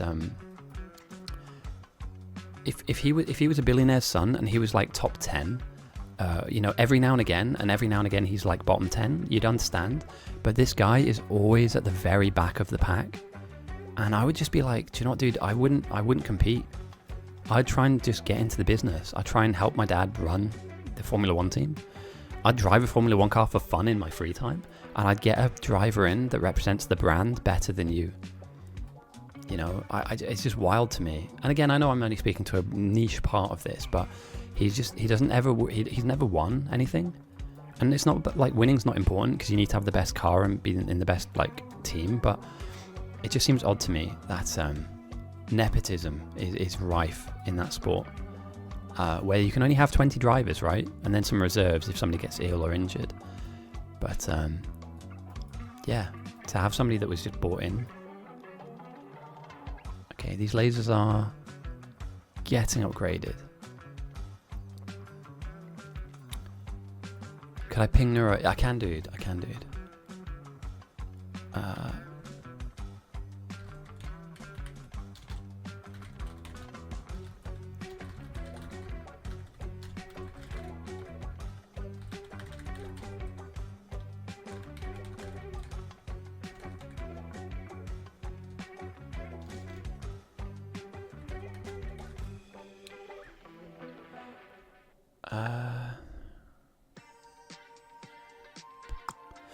Bear with me. Let me ask him on Discord. Sorry, I don't want to... If I message him in game, it might be lost. Let me message him on Discord, and that way I'll get a response.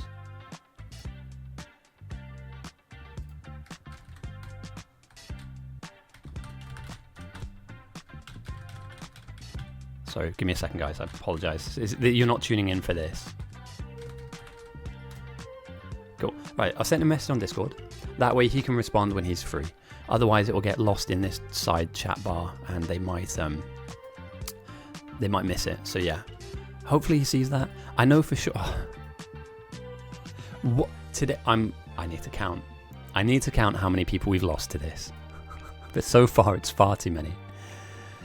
So the North are now dealing with 44% bugs. The South are dealing with 56% bugs. The purple sending is real. It's on, and it's happening.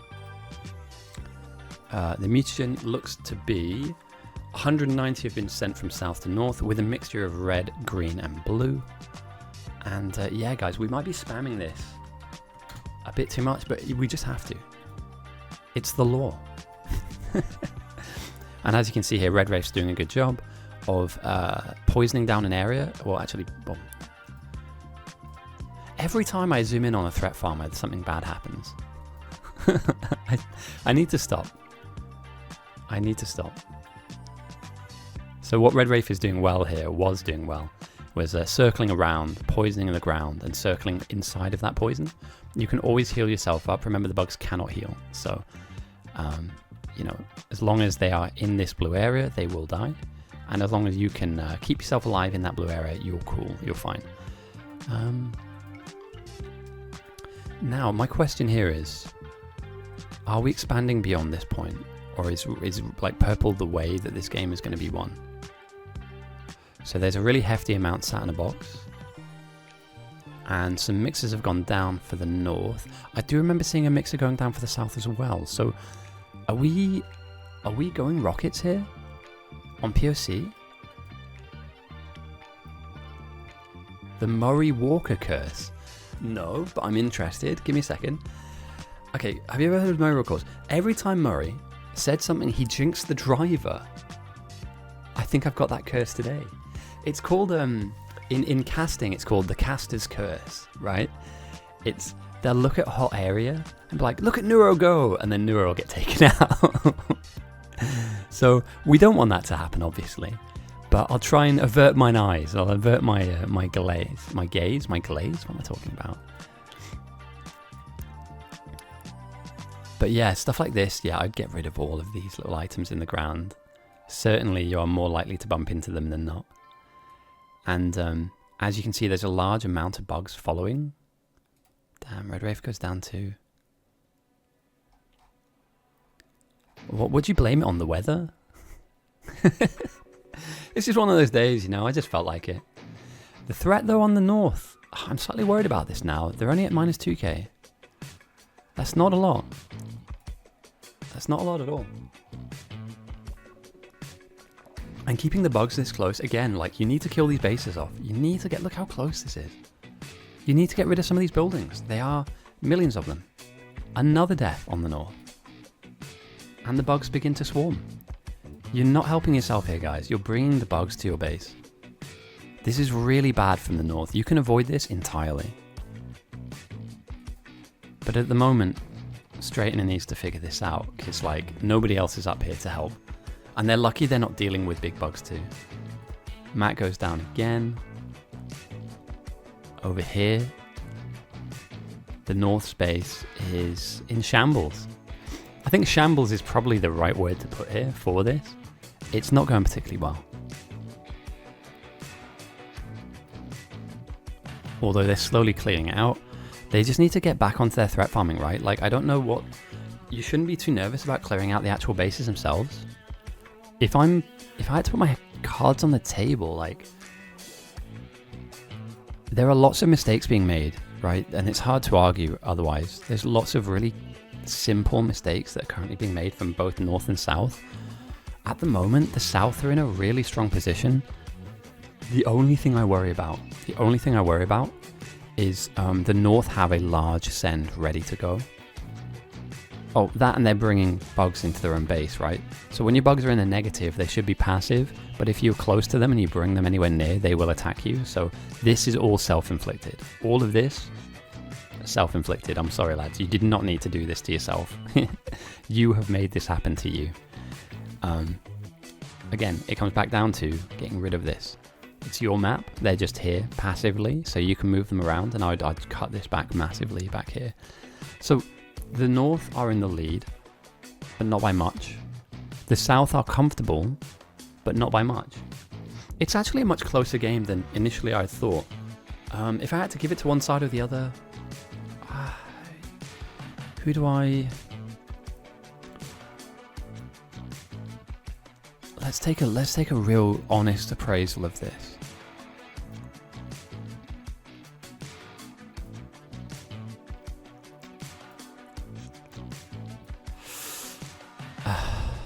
Right now, right as we stand right now, the South are in a better position for the late game. But as I speak right now, the North have the opportunity to do a large amount of damage to the South. The North have no defenses. And that is a scary prospect when your threat farmers keep going down and dying. Let's check research real quick. This will be a good indicator as to where we're going. The South are trying to get their nuke up. The North have yellow science researched and they're going through their laser tech. That's fine. Do you not make a mail? I would give it 50-50 right now. I know that's a bit of a sitting on the fence answer, and it's not maybe the answer that you want, but it's a 50-50. This is a real knife edge game at the moment, and I wouldn't wait. North has better science, yes. I really like the fact that the South are building their defenses up though, you know, because even if the bugs can chew through this is just a barrier. You know, this is a barrier that the North don't have. And again, I agree, they don't have any like sides to their base. You know, all we're doing is just building out a massive ass wall that is kind of too big really. But the lack of defenses on North, it's a risk. It's a real risk. It's a real risk. You're basically waiting on your outpost to make the game-winning play for you, right? You're saying to everybody in your northern main, don't worry, either we win big or we just get crushed. You know, we're not defending here, basically. We're not interested in defense.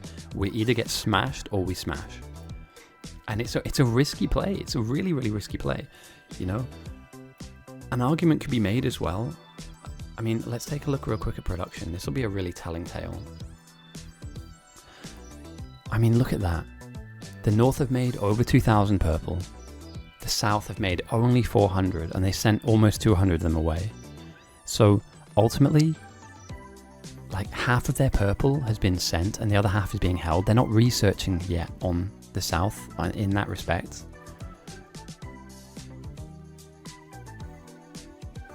I'm bad at threat farm.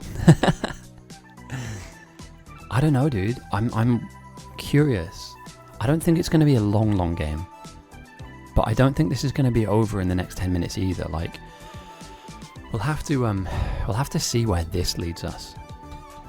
You know, it has to be. Let's see where this leads us. You know, if they're going rockets, we could be looking at another hour or so. But stranger things have happened. Teams end up folding. You know, teams end up folding really quick under pressure.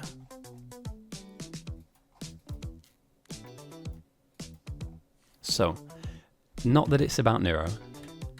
But if the game is going to go on for a little while, what I'm going to do real quick, and I advocate all of you guys doing this, is take a quick 2 to 5 minute break.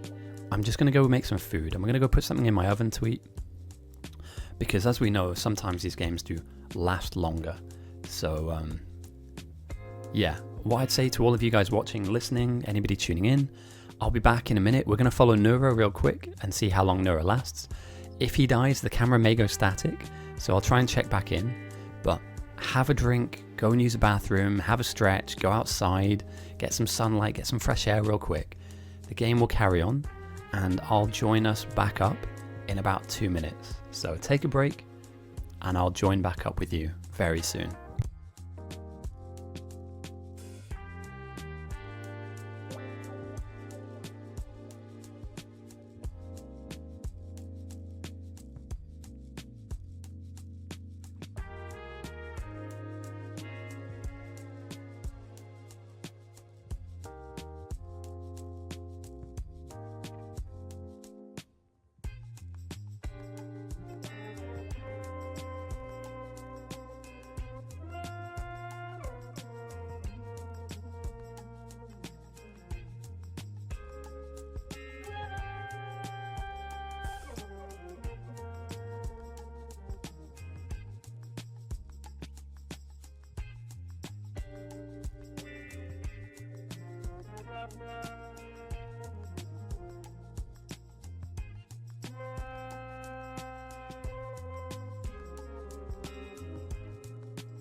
Alright, and we are back. Did Neuro survive?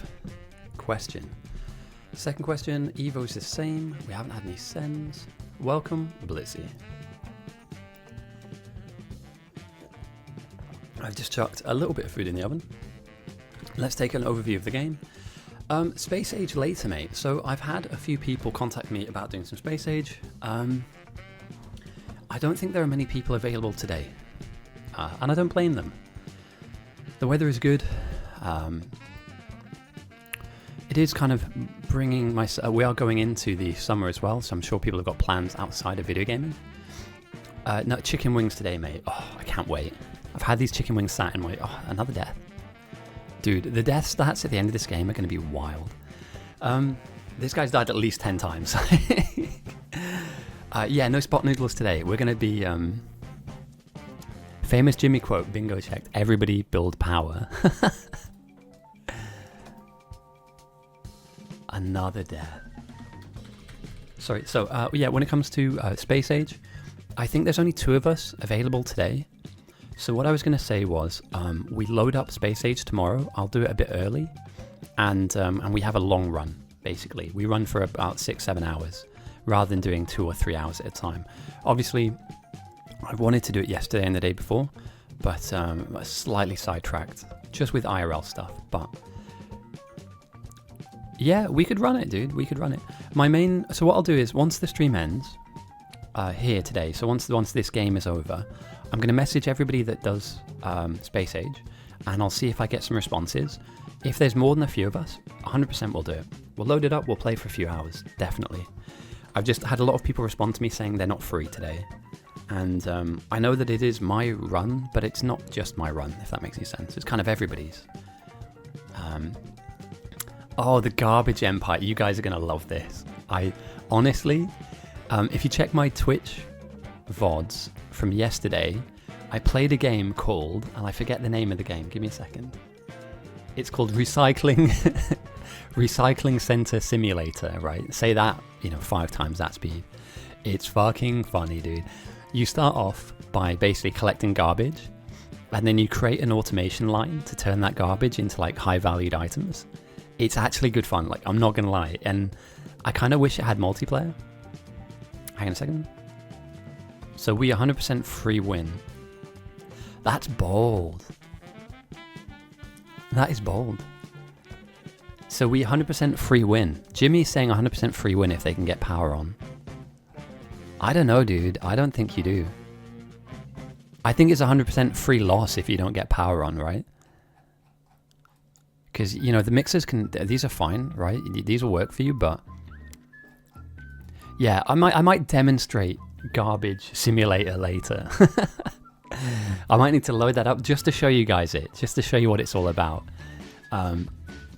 So how about that then? Here's a good compromise. If I can't get Space Age running because there's only 1 or 2 of us, and everybody is free for tomorrow instead, what I'll do after this is I want to load up the Garbage Recycling Simulator, and I'll show you. It's a good game, dude. Honestly, it's actually good. Not gonna lie. That being said, there's also, and I kid you not, mate, Farming Simulator. I started watching videos about that game, and now I know it gets lots of hate, right, for being like a farm game, and farming games are for nerds, right? Or they're kind of seen as lesser than, your kind of hardcore competitive games. But it looks really fun. If any of you guys play Farming Simulator, by the way, dude, honestly, I kind of sat down and I asked myself a very simple question. Why am I not playing this game? Am I not playing this game because everybody I know takes the piss out of it, and it's, oh, well, if you play a farming game, you're a real nerd, and like, nah, dude, it's automation, it's production, you've got to organize as hell, right? Every challenge has a different piece of machinery, and you're building up to kind of better bits of tech. It looks like really, really good fun. So I'm gonna do it, dude. I don't know. One thing I would ask though, which one do I buy? Because there's 2025, but then there's also older version. So like, would it make sense for me to buy an older version and get good at like Farming Simulator 2020 or 2021 or something that's a couple of years old, and then when the next one drops, I buy the latest one? because I don't want it to be like FIFA. You know how like people buy FIFA every year and it's just football. It's the same game, you know, it's just with a couple of new people involved, you know, a few new names, a few minor upgrades, but it's kind of the same. So if that's the case, I'll buy an old version of Farming Simulator and play the old one. But if the new one's really good, dude, honestly, I could buy that and play that. I love the look of that game. And I'm not just saying that, like, genuine. You can even do mining, apparently, in it. There's, like, mining and stuff. And again, I didn't know any of this. Like, I genuinely was... Have they turned off their purple build? So, yeah, so here's my thinking, right? So here's my priority list. Let me just type this in. Priority list is Space Age, Garbage Empire, and so in that order. So Space Age, 100%. And then, is Neuro dead again?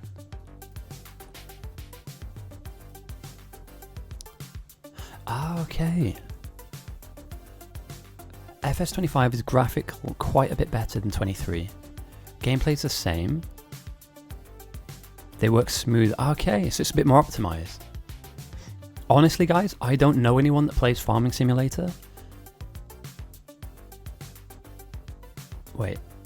You haven't missed anything, mate, Seask. Honestly, the same thing that was happening an hour ago when you left is happening right now. The threat farmers are getting dropped. Like, we're just seeing the threat farmers get absolutely clattered. We're looking at, you know, basically, you know, building up into the end game. So I guess there's that, you know, mixed builds are going down. Large amounts of smelting and production are happening. We're potentially looking at rockets. But it seems to me like the North have turned off their... or aren't prioritizing their purple anymore. And I don't know if that's intentional or not. Yeah, it's an interesting one. It's certainly not something that I would have come to a conclusion to play like last year, but I'm going to try it out. I feel like I don't lose anything by trying it. It's just not something that I would typically play. But that being said though, I mean, variety is the spice of life. I don't know unless I know, if that makes any sense. Like, unless I try it, sorry, I won't know. So I'm gonna take a plunge, and I'm gonna buy it. It's only like £30, I think, for the new one. £30, £32. So I might not stream it though. Like, bear with me. I'm not talking about this like, oh, I'm gonna stream Farming Simulator. It's gonna be sick. Like, I think the best thing I can do is just get into the game and play. Here we go. Power is building itself up at the moment. Yellow is on, but it's not producing. Okay, so no research on the south for now. And we're yet to see yellow. Burning research, but nothing showing in the top right queue.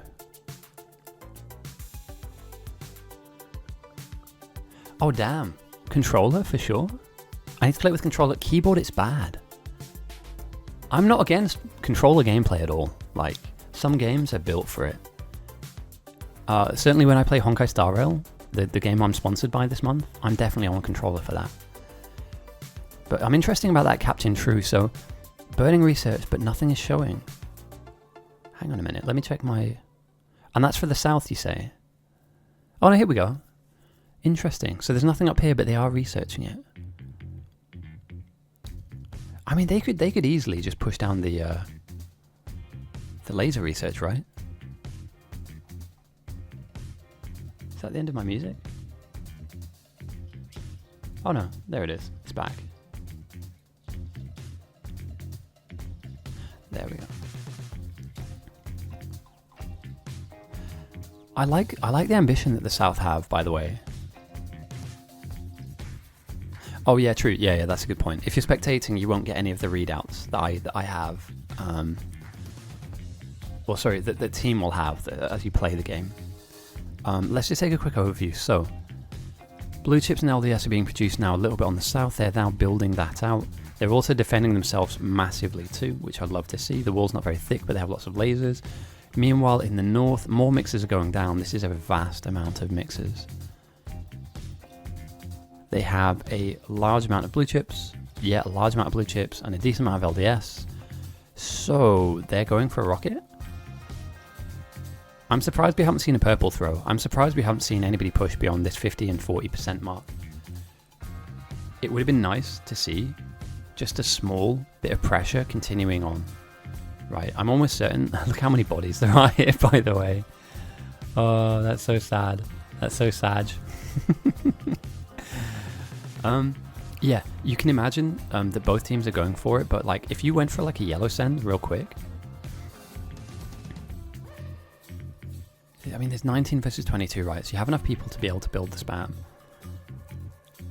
And are they finished on threat farming for the south for now? Or are they just building out?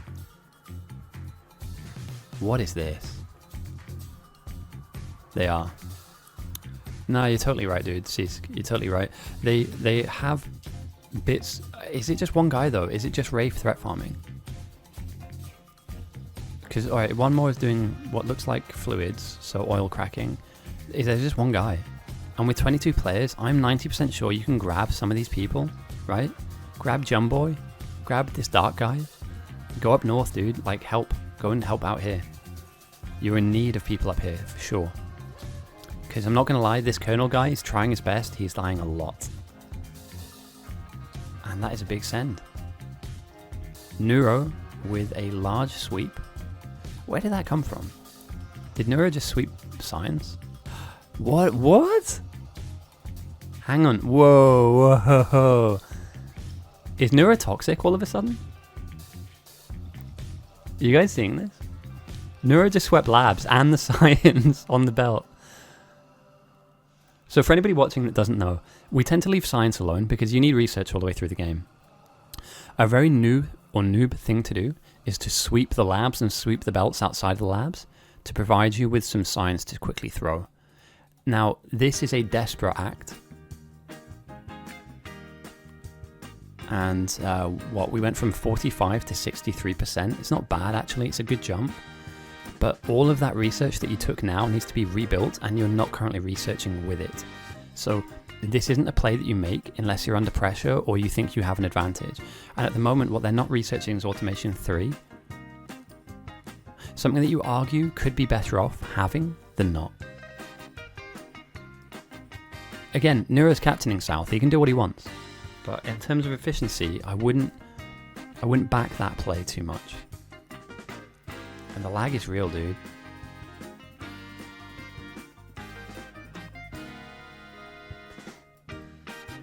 Did anybody get a response from Neuro, by the way? I messaged him on Discord. Did you guys get a response about his bot being up? He didn't get back to me. I know he's actively playing, so that's fine.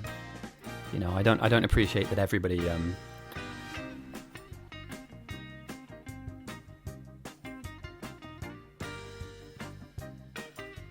But yeah, I DM'd him. And that's the best I can do. I don't want to bug him. But I certainly also don't want to... Like, so we have a bot that's up 24/7 called BBTV. And it might be down now. We might have taken it out. But that can cause slight server lag, I guess, if you call it. That being said, the game genuinely does lag anyway. Is there anything I can close down on my client side of things? Close Discord down, I guess. I don't need it up. His bot relived. Oh, okay. Yeah, I mean, I don't know. Okay, so Red Wraith's up here. Cojito is now finally threat farming as well. It's just showing his desktop background, damn. Yeah, dude, I just pressed Alt F4 and it solves everything. All of my problems are... Oh, another death. No. Oh, what? Hello? Why are bugs back here? Is that grief? Who's bringing bugs? What? They're on negative threat. There shouldn't be anything down here. Nothing, like zero.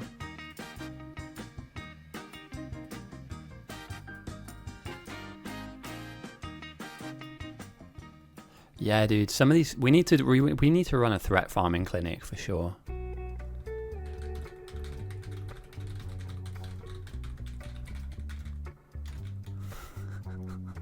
We need to take some people to school. Holy shit. I'm not even joking, lads. If anything is shown me today is that the talent pool of threat farming outside of me, Zero Sun, Red Wraith, and a few others, we need to skill up our community. It's our responsibility to show these guys what to do. It'll be a very humble clinic. Basically, change your username to Ghosty and you'll win. Damn, dude. So we have threat farmers bringing bugs into main and disrupting science production. This is terrible. We have guys dying left, right, and center. In fact, in the next 5 minutes, somebody's going to die. And bear in mind as well, like, I just want to point this out real quick. When we played the best captains in the server, here, this game, you can create your own website by... I got the most deaths on North, and it was 4. 4 deaths. And 2 of them, arguably, were completely my fault, brain fades. Why are we bringing them in? Lads, when you watch this back, boys, the problem is exactly here. They are way too close to you. Why are you not killing their bases? You need to be wiping this out. All of this needs to go. You need room to breathe. They're on top of you. And they're causing you problems. I don't know, lads. Am I speaking crazy here? They are literally on top of you and they will destroy your base if you don't destroy theirs. Either you let them do that or you work on it. I think you can work on it. I think you can do something about it. I'm lagging to fuck. Red Wraith goes down again. Yo, is anybody else lagging?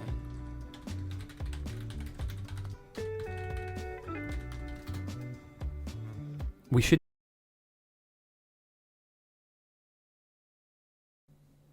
So we're here.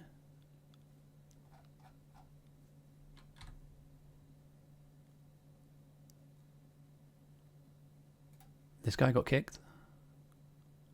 Bruh, he had almost 1,000 red chips on it. On him. Alright, we missed something. So, I will get some music back on.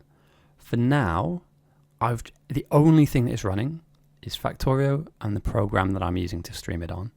There is no music in the background whatsoever. And if this is stable, I'll add some tunes back in. In fact, how about this? Let me I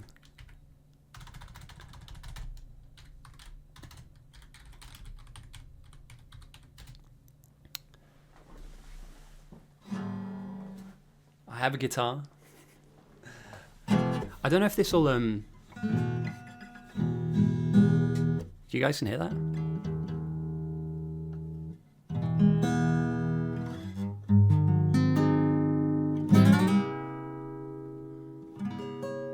That's so out of tune, dude. Holy shit.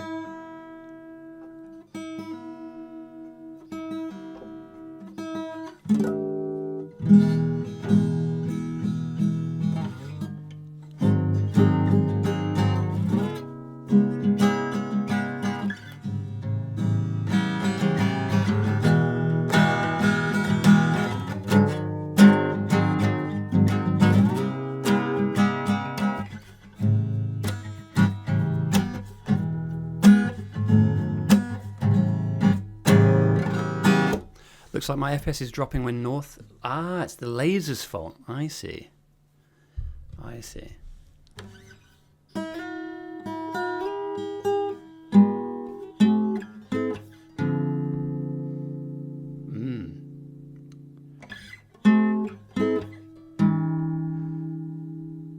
I see. Okay, so maybe it just might just be an entity thing, all right?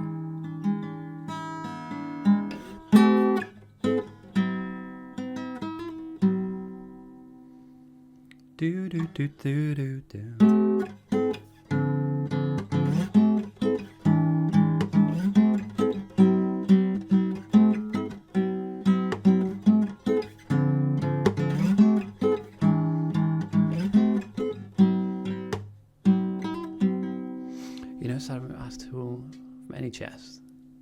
Another death. Walrus. F in chat, guys. Don't worry, I will... I'll play songs that you know. Don't worry.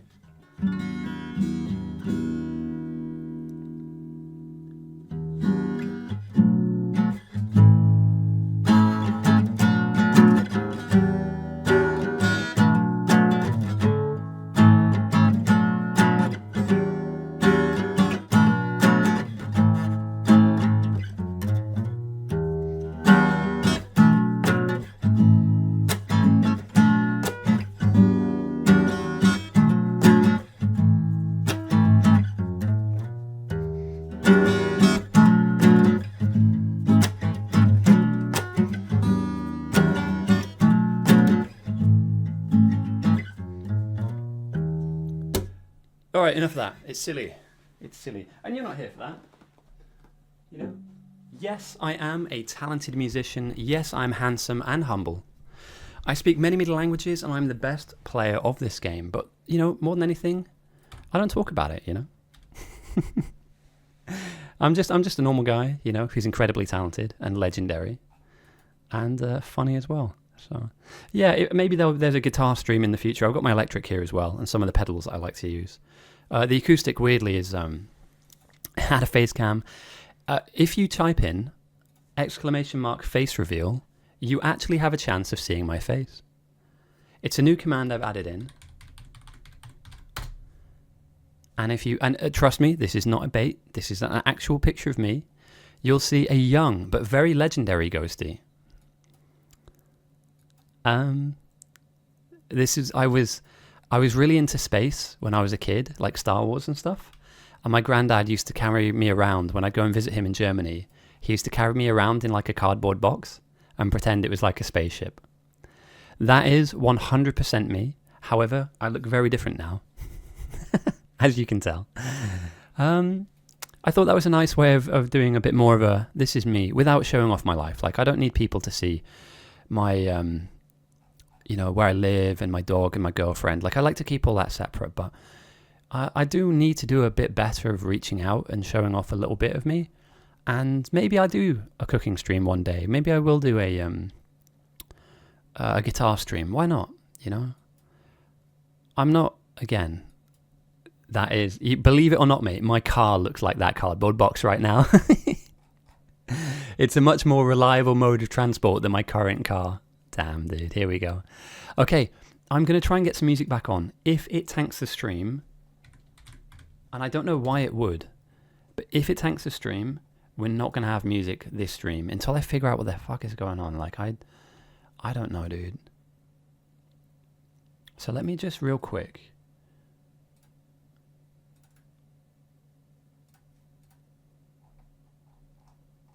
That's tanking my FPS, isn't it?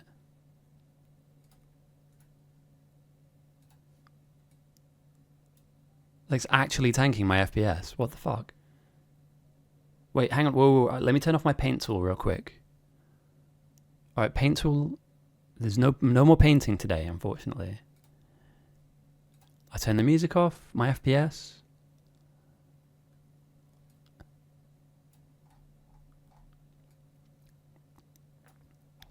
Oh yeah, of course. Always err on the side of caution, for sure.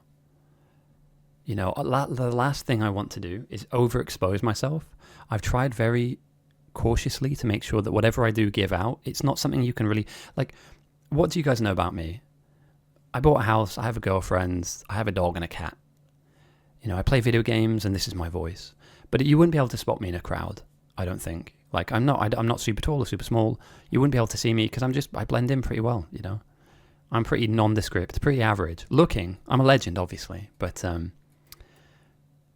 yeah, I think definitely err on the side of caution when it comes to being online. It's warm, dude. It's warmer than I like. But I like it when it is warm. And I'm not going to complain when it is warm. Because, yeah, there are times during the year where it's freezing cold. And I wish for days like this. So, yeah.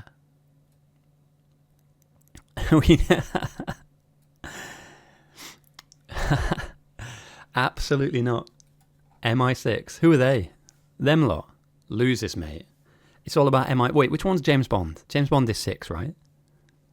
Actually, wait, no, I'd rather be James Bond. Do do do do do do do do do do do. Although, who would really want to be an international man of mystery? You know, I have lived most of my life being an international man of misery, but man of mystery?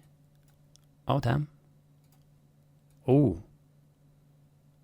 Okay, laser upgrades are coming in. I know what I can do. Let me put on game sounds, right?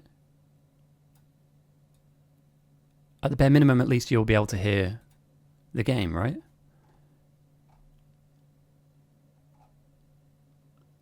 Wait 1 second. I need to add a source in for this. Audio capture. And I do... No, you can already hear it. That's fine. Yeah, correct. So 5 is internal. So it's like within the Isles, the British Isles. And 6 is like your foreign. Very similar to like how the FBI, I think, is internal for America, and the CIA are like external. You know, one's inward looking, one's external looking. My question is, what about MI8? Yeah, nobody talks about those guys. Whatever happened to MI1, you know? I'm obviously joking, but do you know what? I wouldn't ever really want to have my life so covered up and shrouded in mystery. MI69, lol. Yeah, like, I mean, I don't know, like, can you imagine living a life? And again, it probably is the person. I don't know anybody that's ever done this, and like, not that they would even tell me even if they did. But, like, you live an incredibly... I mean, I'd be nervous, I guess. Every conversation you have, you might be having it with somebody who knows who you are or what you do or who you work with.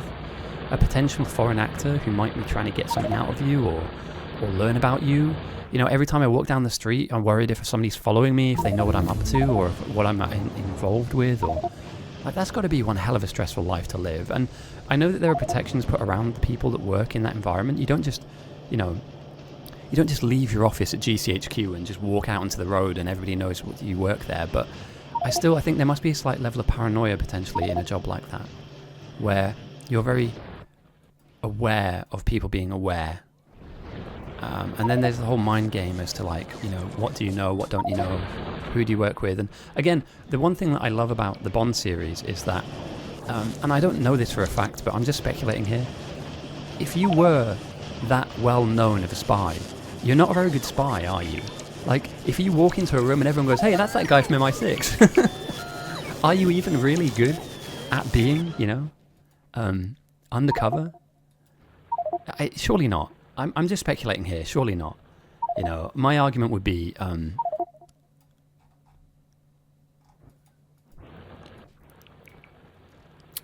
no, mate, that actually does make a lot of sense though, Squire.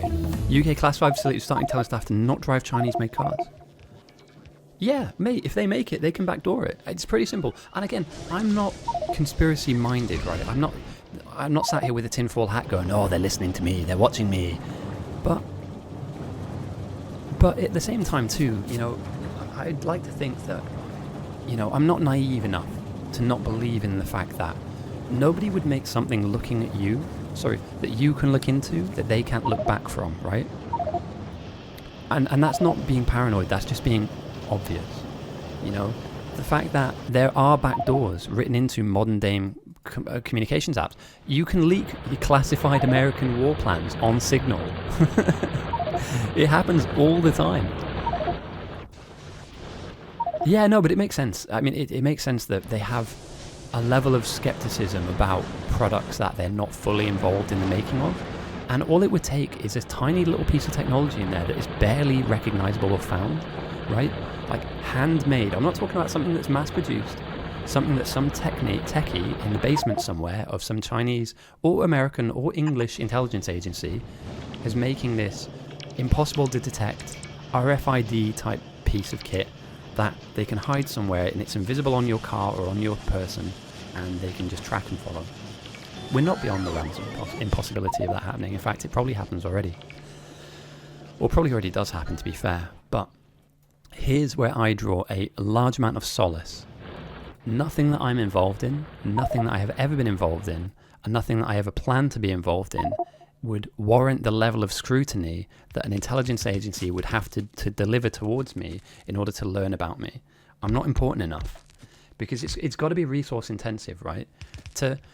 Let's say, for instance, and I'm just speculating here, let's say, for instance, people want to learn about me, right? I work at GCHQ. I work in MI5. I don't, but let's just say I do, hypothetically. And people want to learn about me, right? I've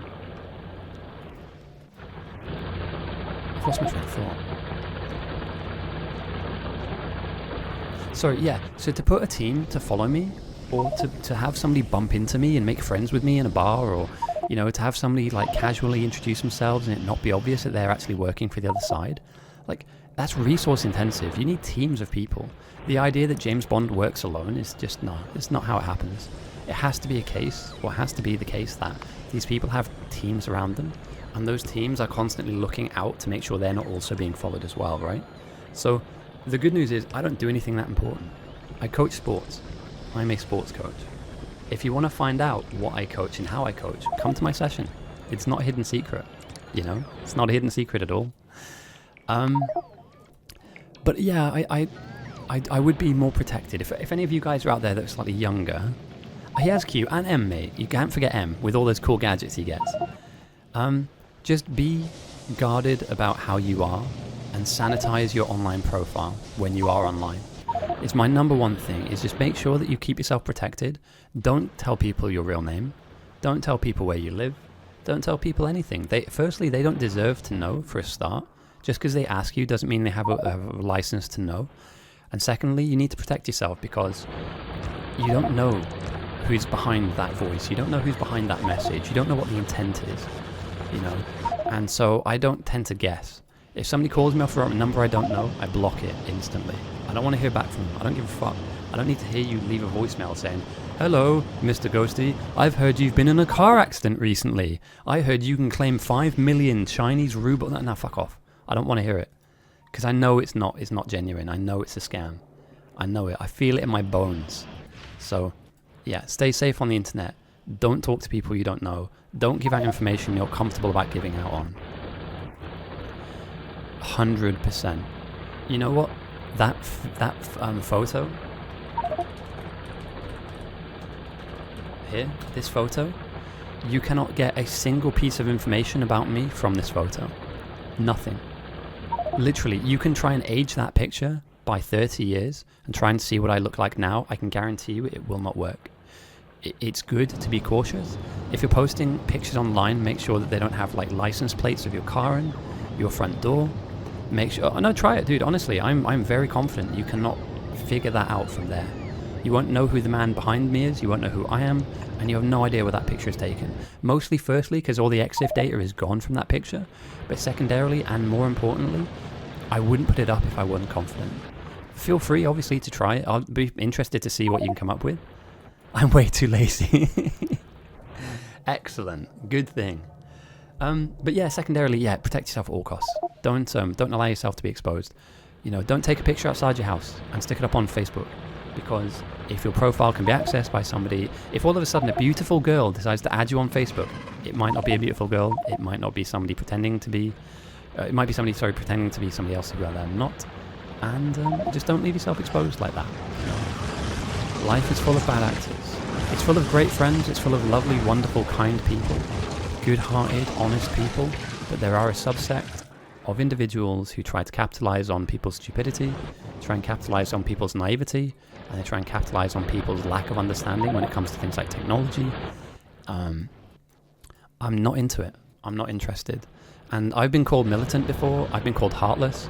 Somebody came up to me in the UK. I mean, for any of you guys out there that know, and not everybody would, I got approached by a homeless guy wearing camouflage, DPM. He told me he was in the Raw Signals. I asked him what year he passed out from.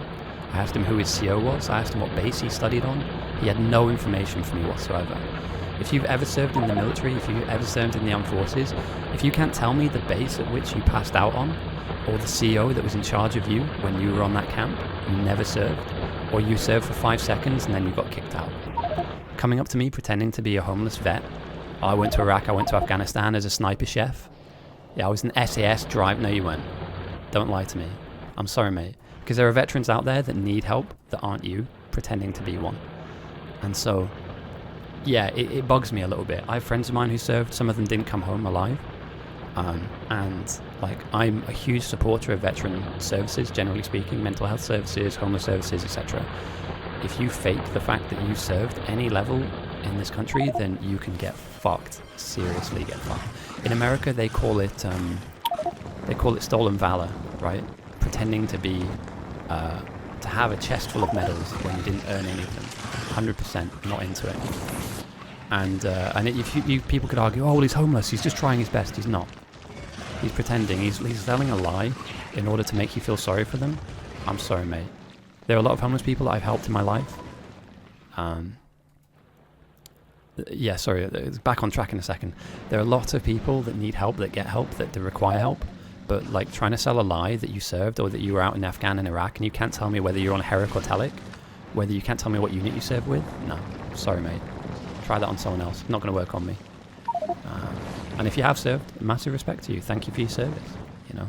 Regardless of what you think about military service, when things go wrong in our own country, it's the Army, it's the Navy, it's the Air Force that will man the fire trucks, that will man the garbage trucks, you know. It's not always about occupational force.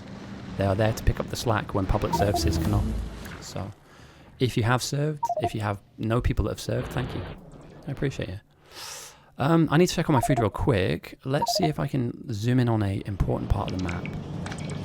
Carl is moving towards rockets. I'm tempted. All right, let's try one more time. Let's try and load some music up and see if it tanks my...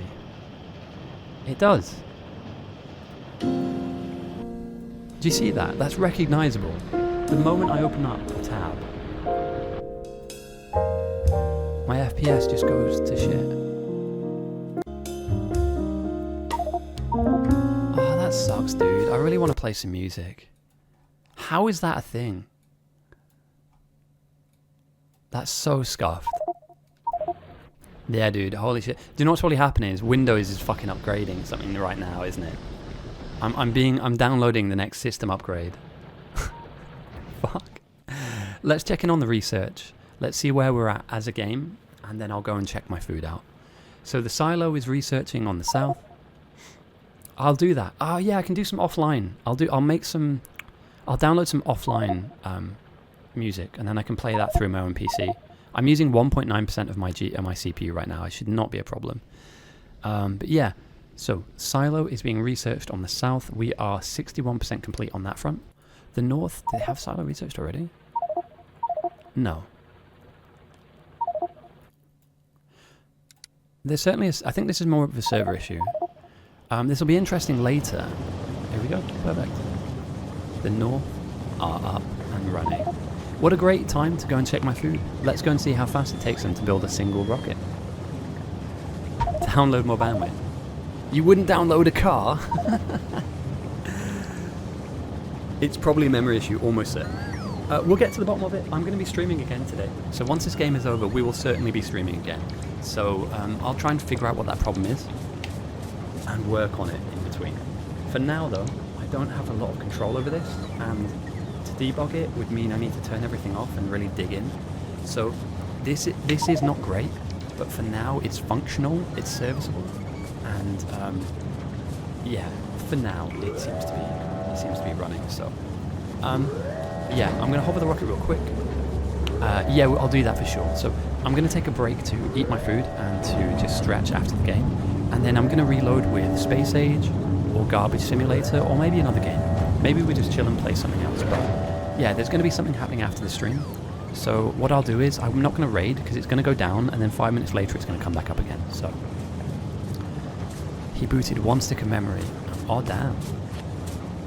Nephrum's had a PC. I think it's Nephrum's does these wild builds, right? He does like mega builds. Alright, okay. I'm going to check my food. I'll be back very soon. And hopefully we start to see some rockets yo-yoing up and down into and out of space.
question is, you're on space age in 8 hours?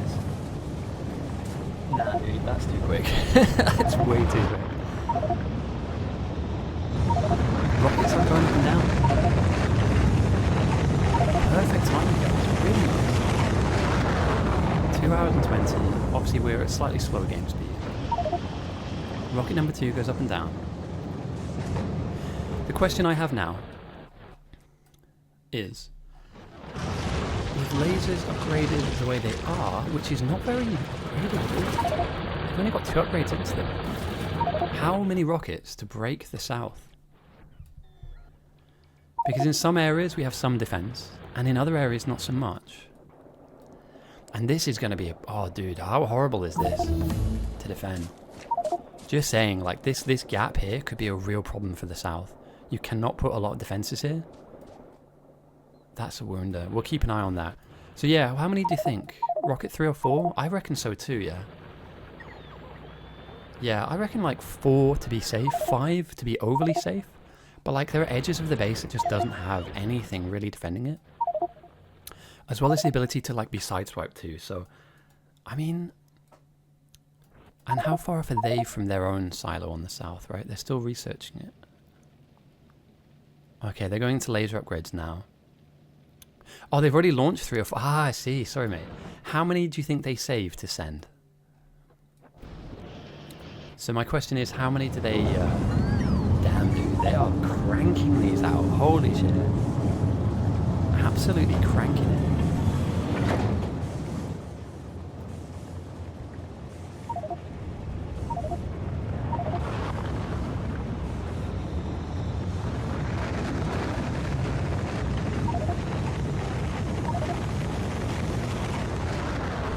I mean, at this rate, they could send 10 rockets pretty quick.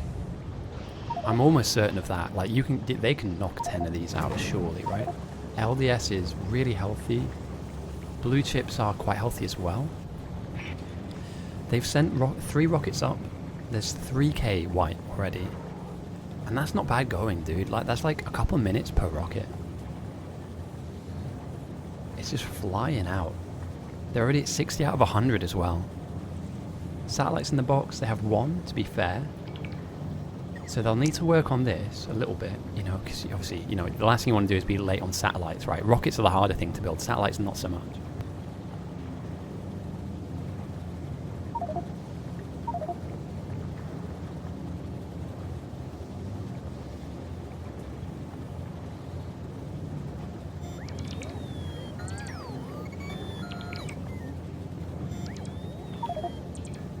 So yeah, we're looking at a really, really solid mid-game to end game. I mean, we're only 2 hours into this. You know, we're only 2 hours into this game, or 2 hours and 20, and the threat farm though, oh dude, look at this though. 101 to like 1400. See, your pot noodles are in danger right now, but they have a buffer. They have 100,000 negative threat. I know Neuro's died a lot, and I've given him, not stick, but I've given him some constructive feedback throughout this game. Like how much? 10 rockets would obliterate this. I'm almost certain 10 rockets obliterate this threat, as well as push us deep into the hundreds of Evo. So, I mean, you're on the clock a little bit. And like, are they building silo? It's going to be here, right? Somewhere in the outpost. Where are they going to stick the silo once it's done? Here? Maybe here? It's not looking good for the south though. I feel like they've missed a trick here. The north have just managed to get this outpost running quick. Okay, 4k white signs in banked. And we're 69 nice out of 100 rocket parts now. So this is flying.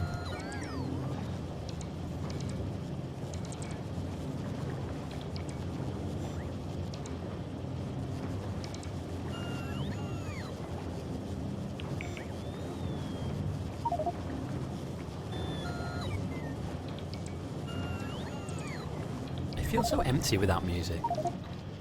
I might need to stick some on in the edit when I get to YouTube. I might need to stick some music on in the background for that. But I appreciate you guys sticking with. I know that you're not here necessarily for the music, but I like to stick on some chill stuff in the background. And yeah. Petrol out mixer. Everyone on oil. Okay. Yeah. Any patches you can stitch up? Here. Out here, I guess. Oh yeah, dude, you'd need to head out. Whoa, dude, yeah, you could get some oil in. As well as out here too. In fact, you have some. Like, is this not enough? These two networks combined?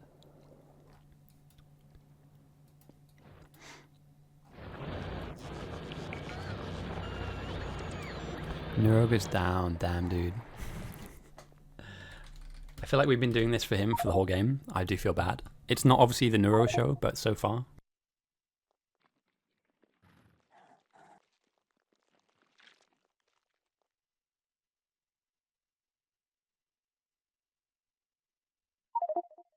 Throughput issues.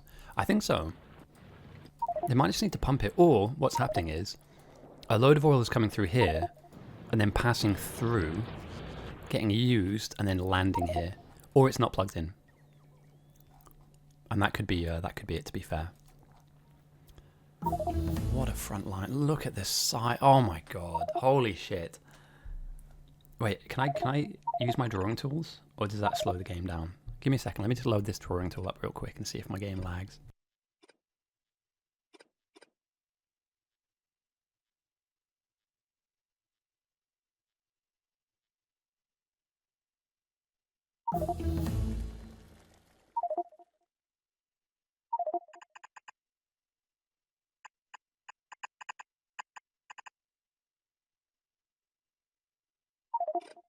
So, the red arrows denote how far you have to run in South Main to get to the edges of the base.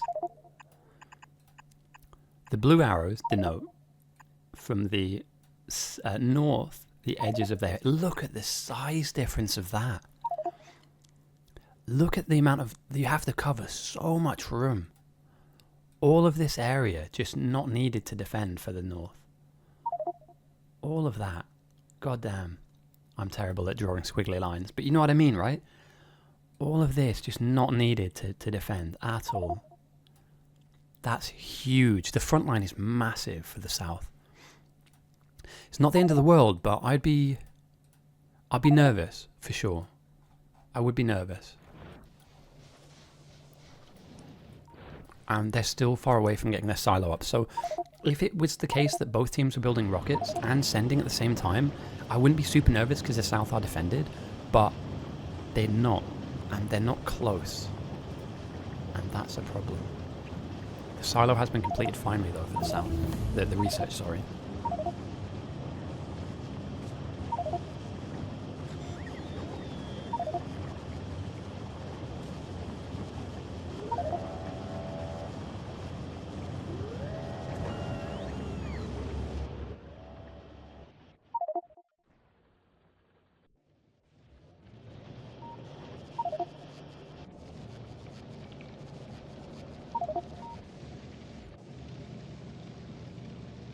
So let's take a look.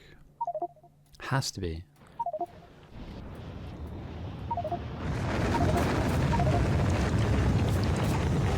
This is devastating. This is the 7th rocket. They started making them at about 20 minutes past, 18, 20 minutes past, and they've cranked 7 out in the space of about 7 minutes. That is frightening. And again, yes, the South have a negative threat, that's fine. That's certainly a buffer, that's safety. But 10k sends? I think Carl should send when he has 8 rockets. Don't want to build 2 more. Maybe it's because of LDS. No, LDS is fine. And rocket fuel's fine. Let's see if there's any kind of throughput issues here, right? They have a decent backlog of everything. South would get to 300k threat. Okay, so they're debating as to when to send. 10, honestly, when you built 7 this fast, you're looking at like another 4 minutes and then you'll end up with 10, so potentially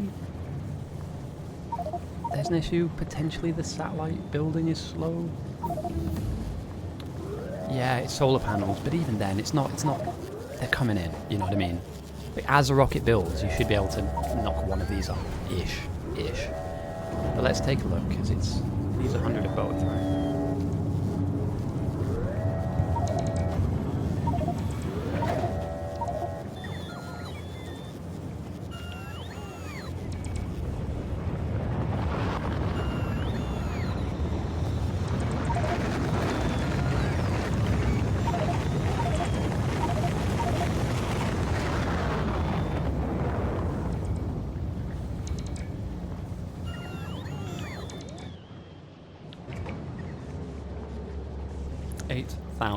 White signs now on the wall. The south have no counterpunch. Interesting wall design though, I'll give you that. This is new. Have any of you guys seen this before? I'm going to be entirely honest. I don't think it's going to work, but we will. We will check in on that. It's a huge design. It's a huge design. Now, when you do these pattern designs, there's nothing wrong with them. In fact, pattern design used to be the meta many, many years ago. And I think it still is in many ways. But if they're one thick, you're still having the bugs fight through one thick walls, right? And because these are far out, the bots will come out here to replace these, meaning they could die. So what you tend to have happen when you make these kind of builds is you build them in small blocks. So see this like block of 6 here, 1, 2, 3, 4, 5, 6. You build them around, dot them around, almost like dragon's teeth.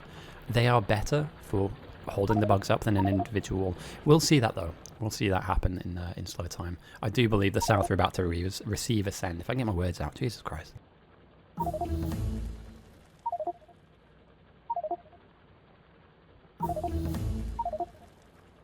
I'm talking negatively about the south. I don't mean to. I just think they're in for a world of pain. The positives are they have some massive, massive production lines that are cranking out late game items. And they have the opportunity to, if the north weren't so far ahead with their own rockets, to create a rocket kind of standoff where they're building and you're building and it's just about who sends first. It's a nice idea, but it can be achieved in other ways. So there are certain lines of schools of thinking is the right way to put it, sorry, schools of thinking when it comes to wall pattern design. And yes, you want to break the waves up, but let me get my drawing tool up real quick. We're still waiting for the south to for the north, sorry, to build their rockets up, so give me a second.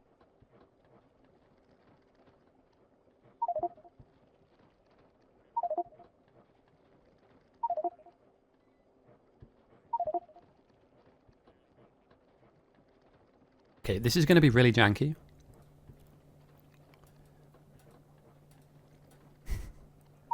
And no, I'm not drawing really pixelated boobs.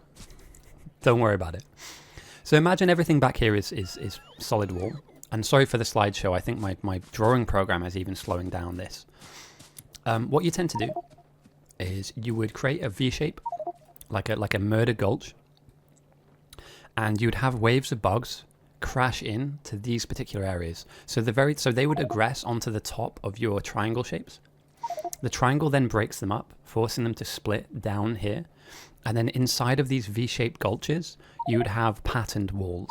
So you'd have your kind of design similar to what we're seeing in front of us, but just dotted around. So let's say, for instance, let's wipe this. I'll do one example of this real quick.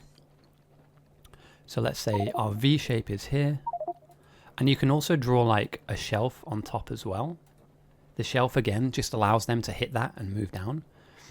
And then inside of here, you would have tiny pockets of these kind of like, almost like teeth that would break the bugs up, again, even further.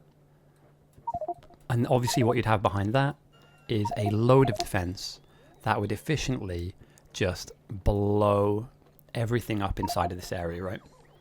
So the idea being, the wave comes in, let's say to this right-hand side, and I'll use the wave as blue. Blue. Apologies for any of you guys that are colorblind. The wave comes in, it then splits off, one to the left, one to the right, and then inside of this, it then splits again, meaning that lasers can DPS one thing down at a time, and also any fire that lands here will sit and burn everything inside. It's an interesting concept. I like it. I used to use this wall design all the time, but it's been a long time since I've done walls and been involved in the wall production.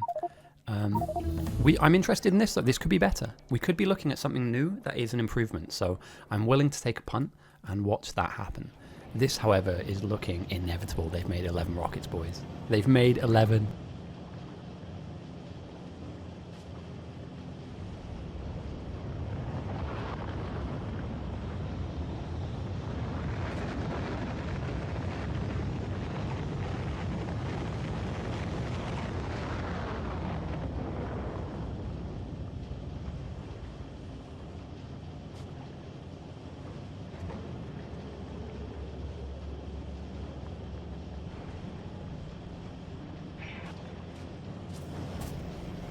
What a great reference. That's from, that's a snooker reference, right? There it is. 11k. Oh, damn. Oh, shit. Okay. 11,000 white signs has just been sent from the north, cordially to the south.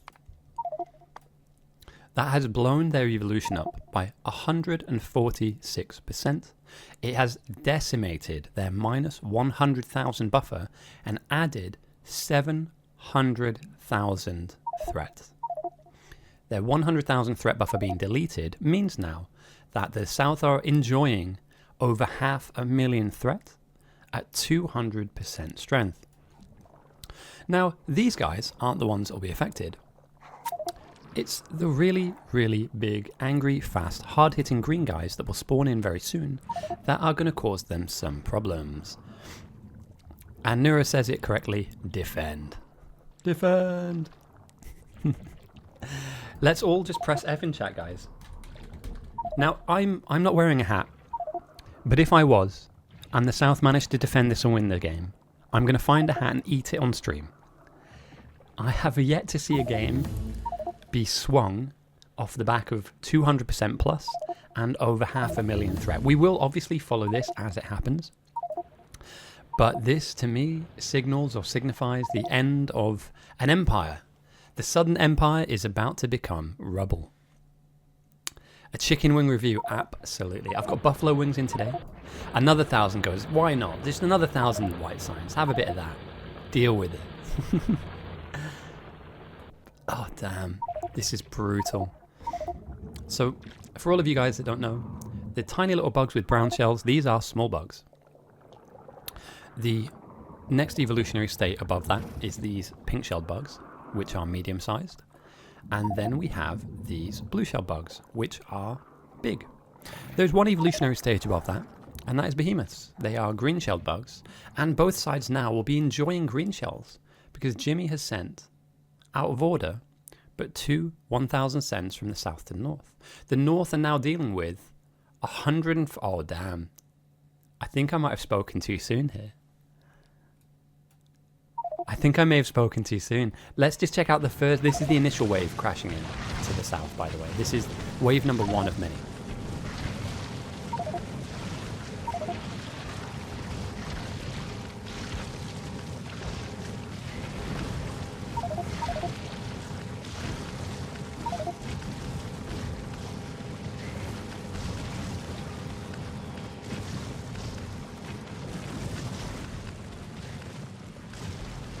Oh no. A single power pole has been knocked out. Yeah, you thought... Dude, welcome to Microsoft PowerPoint. We're about to have a flip book.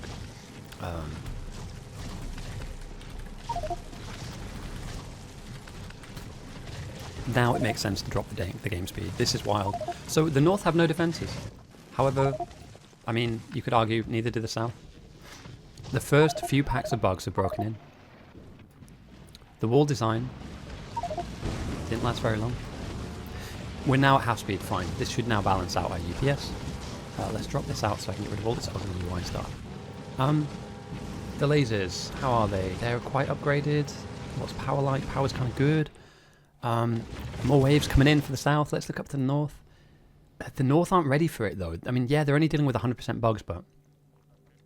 Okay, alright, the lasers are ready. Their walls are not. Any areas of action, right? It's got to be just this initial opening phased area. So we'll just keep our eyes out on this for now. Let's see how far. This is the first of many, many, many waves, right? This isn't just going to be a one attack and that's it, and we just defended it. There are 700,000 threat on the board, and they're here.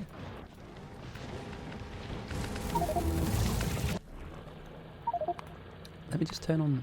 Let me turn alerts down. Let me turn everything up.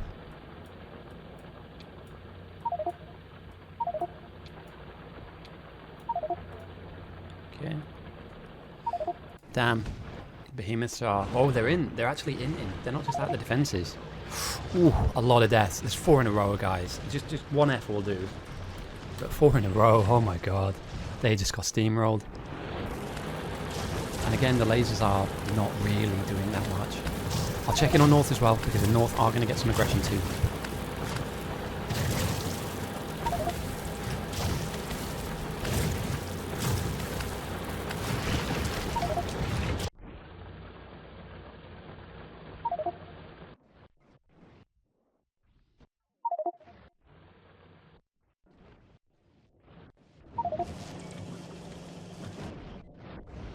Okay, it looks like a third rocket has just been sent up from the south. So they have another 1,000.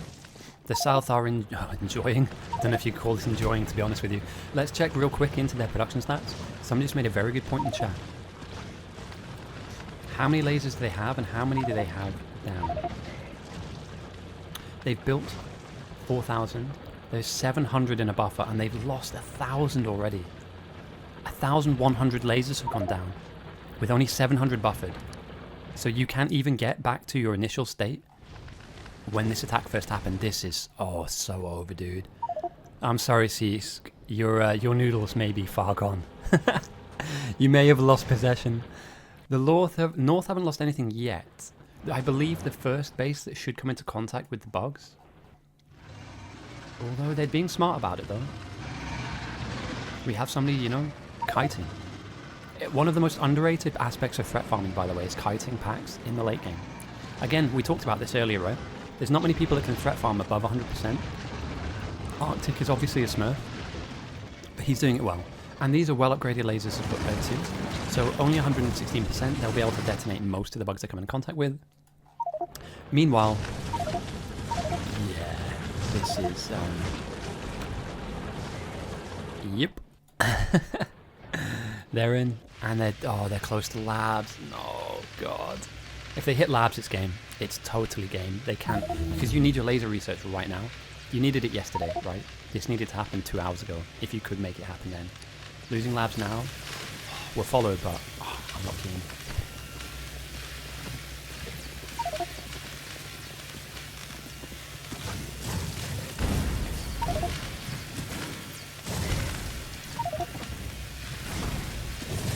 That's what a smurf wants you to think. No, he's really good. He's a good player. I don't recognize him. He's got a really high win rate, which is great. But and he's also not new, so I thought I'd maybe have bumped into him beforehand. So, but it's been a while since I played. So yeah, another 1,000 from Carl from south, north to south, 226%, 780,000 threat. The bugs are in. The lasers are not that strong. And the bugs are just making a huge hole in the wall. Like, yeah, the next wave coming through, the door is well open for them. It's going to get to a point now where, like, yeah, anything that comes in, you just cannot do anything. Flamers, I believe, didn't exist down this end. Sorry, it's super laggy. I'm trying to... There's like a massive delay on any kind of movement I make here. I'm just trying to see, is there anything I can do to like speed up my FPS? Not really. Yeah, so flamers, they exist on the edges of the map. Here we go. And on the edges of some of the defense. No, you're right. Flamers aren't on. Literally, flamers are not on. They've just been unplugged. And it's because... Oh no, here we go. Some of them are on.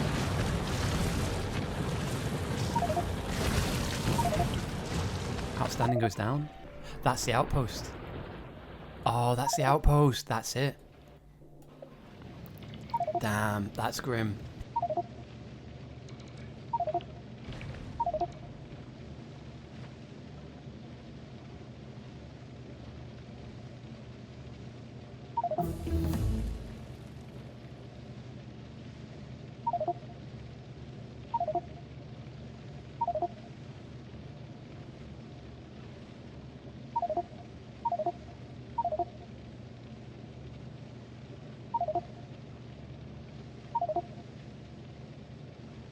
going to try and keep up with all these deaths. But it appears to me like... Hello? Alright, they're on labs. Oh no, they're not just on labs, they're through labs. Holy. Okay, something is going on with my computer. I need to fix this for the next stream. But this is as deep as they are so far. Yeah. F up. Oh god, this is just... yeah. Not grazing time. You're right. They did well. They threat farmed incredibly well. The North's outpost have it. The North's outpost have taken it. And they're just so deep. And there's so many bosses as well. Even if you killed half of these, the other half would survive. And would make it all the way to the end of the game easily. It's just inevitable. We say this every week. There are no... God damn, dude. Press F. I feel like I need to have this copied and pasted into my clipboard here. The good news is once this is over, I won't be experiencing 3 FPS. I need any of you guys that know anything about PCs, please message me on Discord. I need to find out how I optimize this. I'm buying a new PC down the line, but no,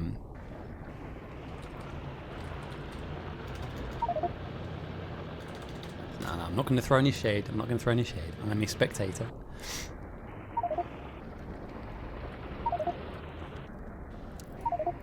Whole game this wasn't running.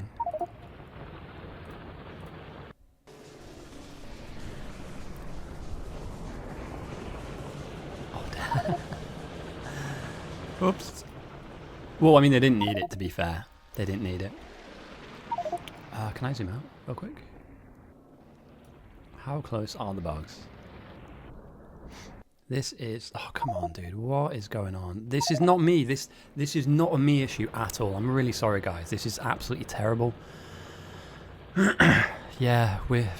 I don't know. It's like I'm on delay. It's like I'm on ping. You know when you're in like 500 ms? And you press a button and then 2 seconds later your guy does something. This is cooked, mate. This is absolutely cooked.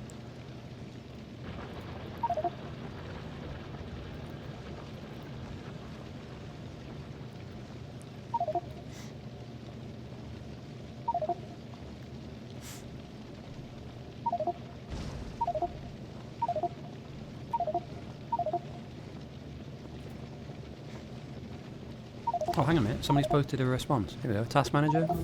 Sorry, I'll follow the bugs in. Somebody's posted a response on how to fix this.